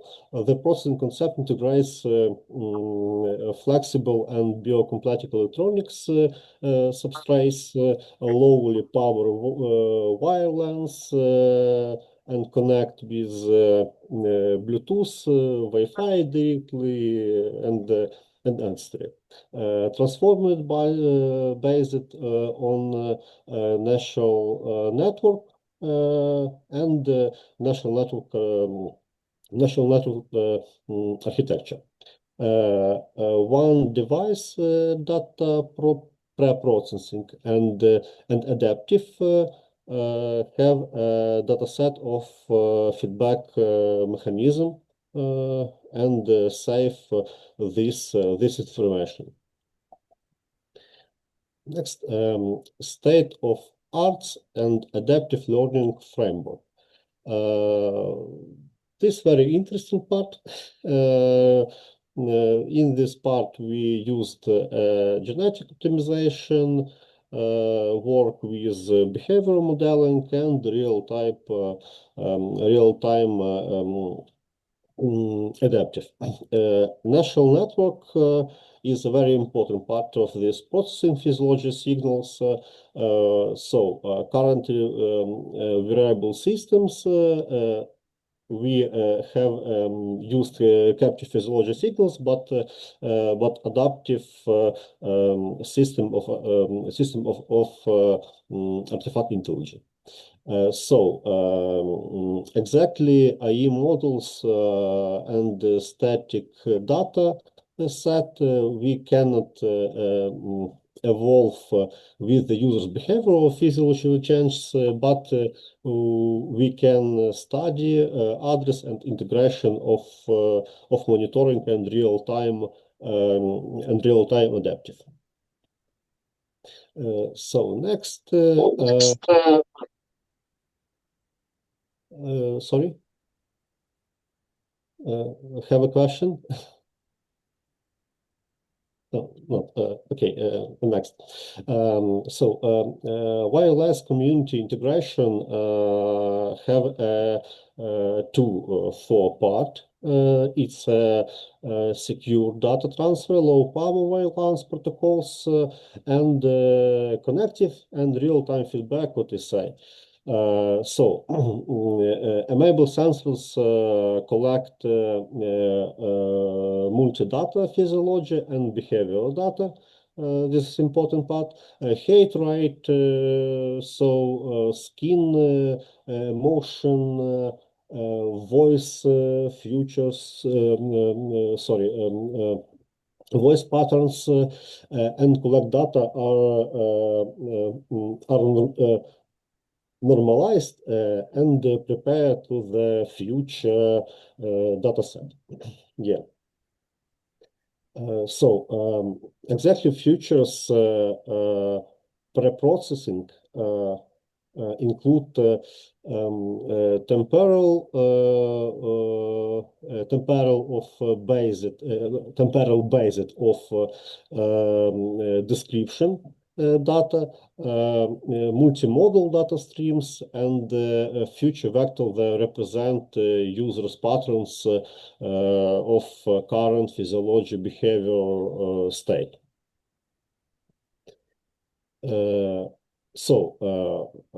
Future extraction fusion have two for part multimodal signal preprocessing join future vector and more important part for this is adaptive pattern because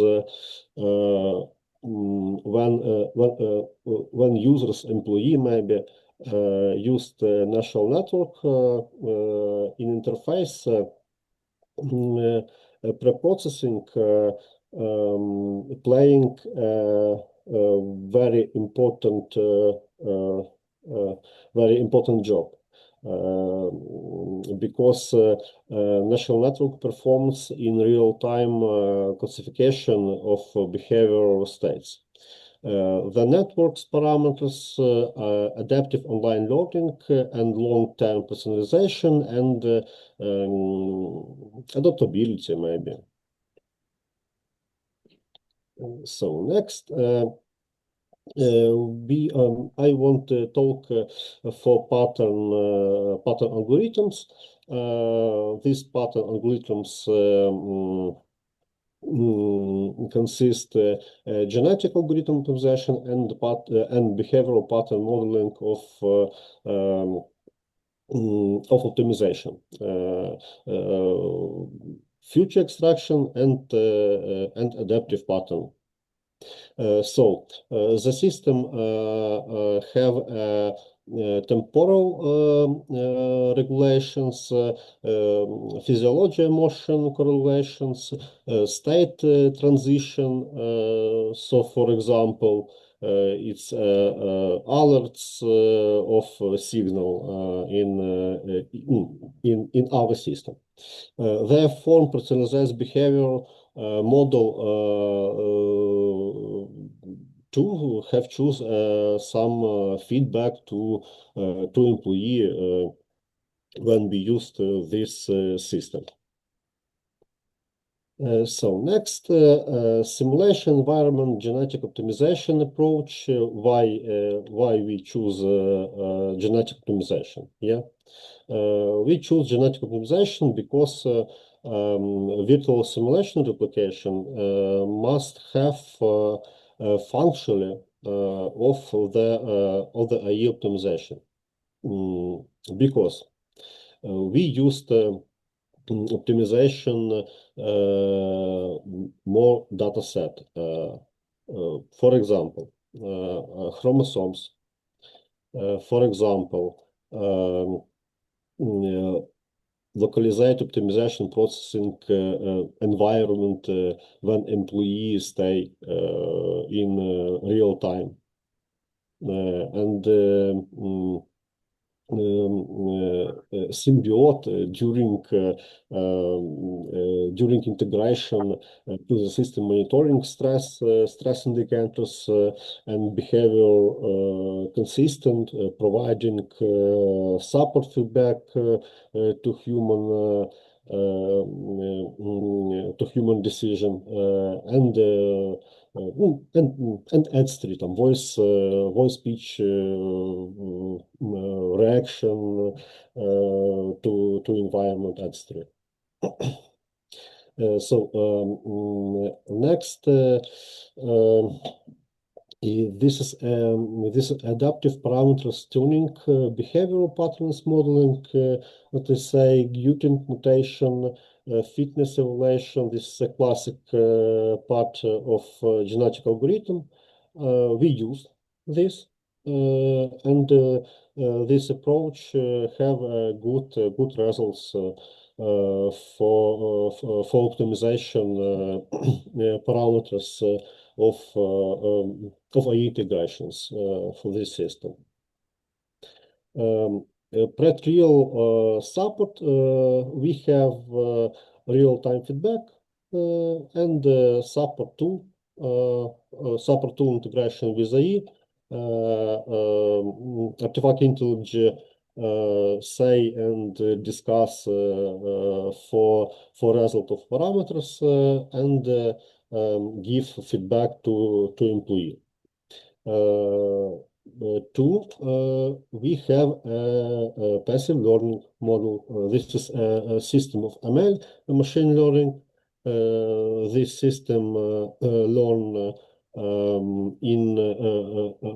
learn based of data set. This is data set make some employee in your deal based on environment and localized processing of your proposal. Real-time biometric feedback. This is simulate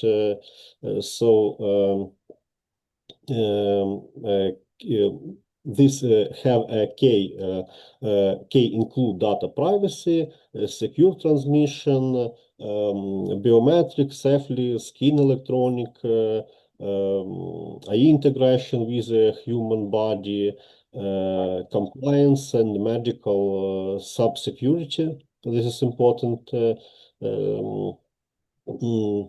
important step, and standards of social. So stress pattern detection, this is a very important record for our job. Heart rate, skin conditions, temperature, stress patterns, record these patterns, real-time feedback, what to say, behavior indicators of medical indicators, load this data to service and work with this service, and what we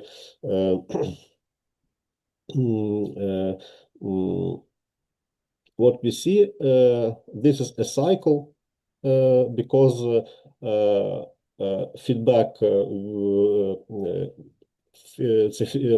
feedback to employee, cycle to feedback of AI. So this is a job real-time feedback. So context assessment is have biometric sensing, personalized adaptation, and behavioral pattern recording. This skin processing have our electronics directly on this skin employee. So transparency and how we use this is autonomic and prevention. This algorithm training data and prepare to the physiology and behavioral patterns, control data, this and send to a functionality. This is all. Thanks. I'm happy. I'm ready to. 好，我也给你打过去。好，спасибо. Thanks. Можно там 29-15 долларов, пожалуйста.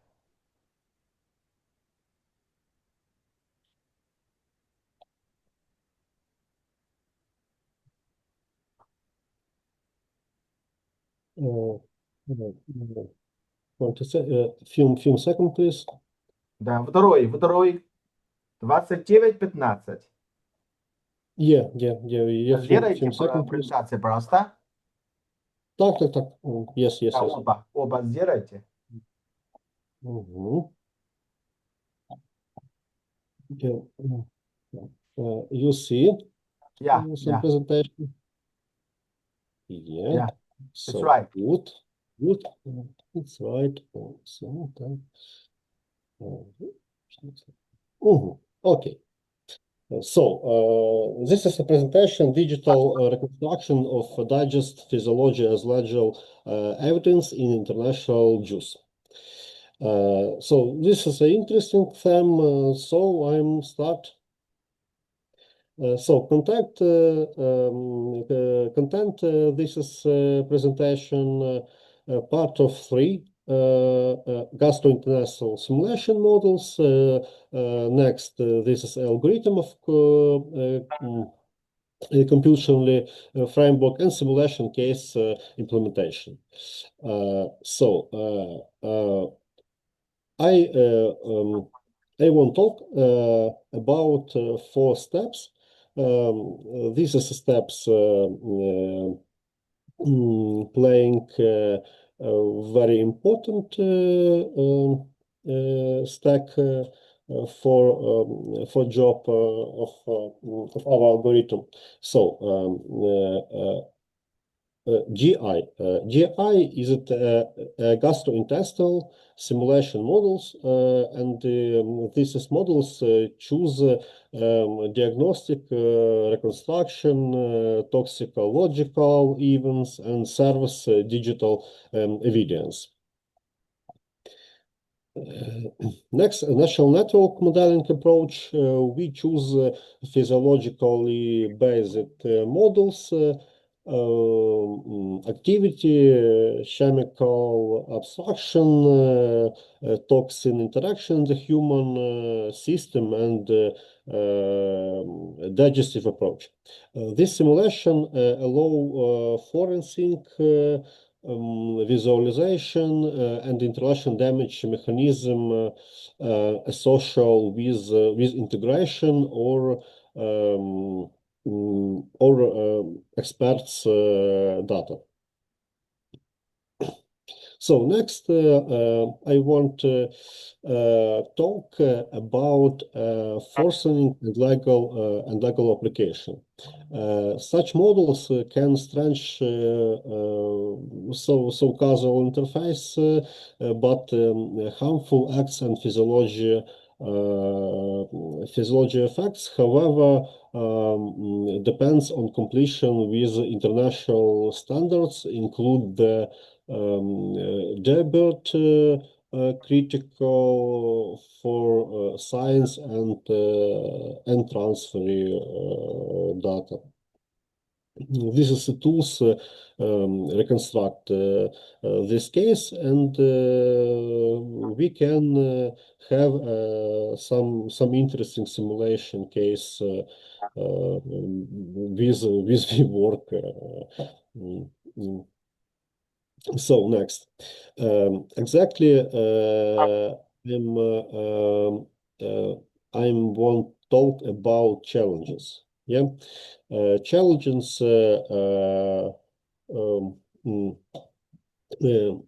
challenges of for part science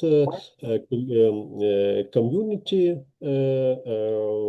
legal barriers what we have. So I'm true say about this because this is a power of search research for this term. So first, data pre-processing technicals. So we I'm a few seconds. Yeah, key challenges. So this is the first validation. We can adaptation and forcing pre-processing, lacan stability, complete standards standards event for this process, and biomedical and legal terminology we can use, and pre-processing and to our machine learning teacher. Next, we have a typical modeling activity. We have some results. These results variable used GI simulation include so pH, include analysis activity and food transit time and volume, temperature, toxin, and osmotic pressure, maybe. These parameters is a dynamics and the interaction. Full transist simulation. I'm stay on this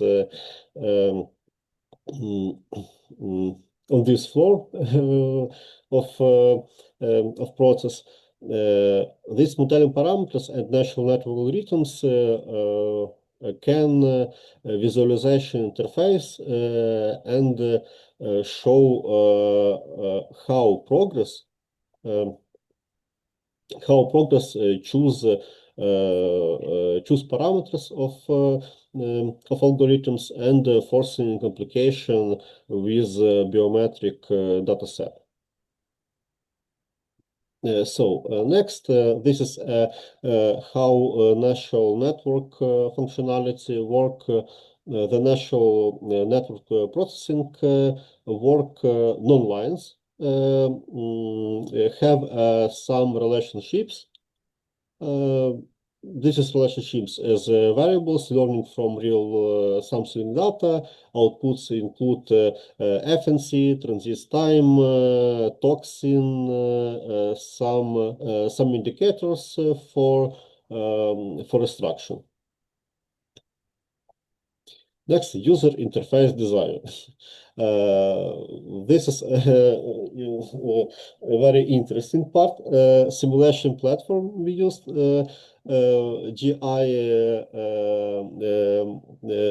GI simulation platform provides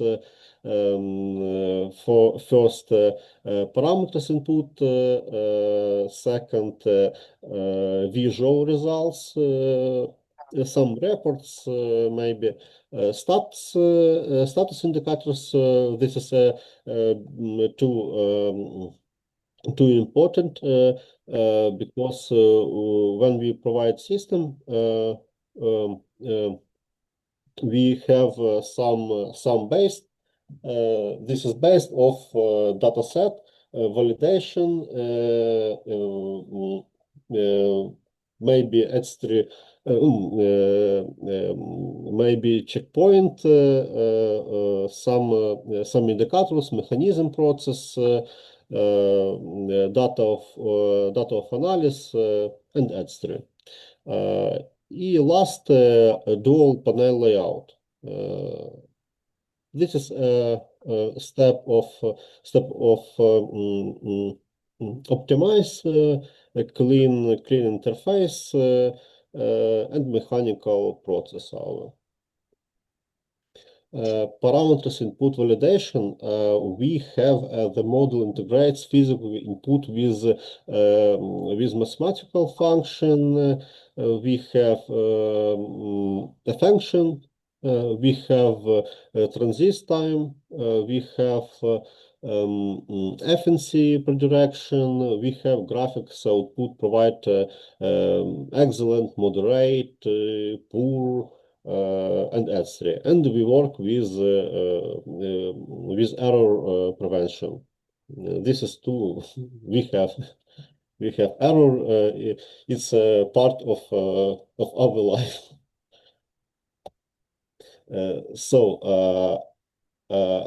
I want to talk about natural network integration, K input parameters, and FNC calculation and visual result. When we used combines technology and some work with algorithms, we estimate to some better activity function with GI algorithm and visual result presentation. This visualization in dashboards have a quality status and have a data set with parameters activity, food, volume, time, temperature, score, simulation time, real-time feedback, and etc. Forcing scenario applications, this is some simple part of the job. We work with human rights, time of ingestion, visual court, and etc. We provide and work with critical time processing and repeat this. Thanks. I'm ready to. Thank you. Your report Thank you. too. Thank you. Thank you. Thank you.郑斌，我说几句啊？好，你先说。你说吗？我可以不说，你说。郑斌，你说吗？你说，没事。 Okay. Okay, thank you, Alex. I just told Alex I write it in Chinese character and sent to him. Yeah. You know that. In Chinese, I will call you 亚历克斯. You can pronounce like me. Okay, it's my turn. As I mentioned at the opening ceremony of this conference, I said this is a grand gathering of scholars from various countries and regions. Although we are not physically holding together, the internet provides us with a wonderful and exclusive platform for academic exchange, offering us excellent opportunities for communication, discussion, and learning. I hope everyone can have a good experience here. At the end of this meeting, I can say with great certainty that our goal has been achieved. We share the various viewpoints put forward by different authors in different papers. Of these different papers, we all have very degree of gains. So what we can say that this meeting was successful. Looking forward to meeting everyone again at the AIMEE conference next year in the AIMEE 2025. Yeah. Thank you all. Thank you. Thank you. See you again Thank in you. the next year. Thank you. Let's say bye here Bye-bye. now. Bye-bye. Bye-bye. Bye-bye. See you later. See you later.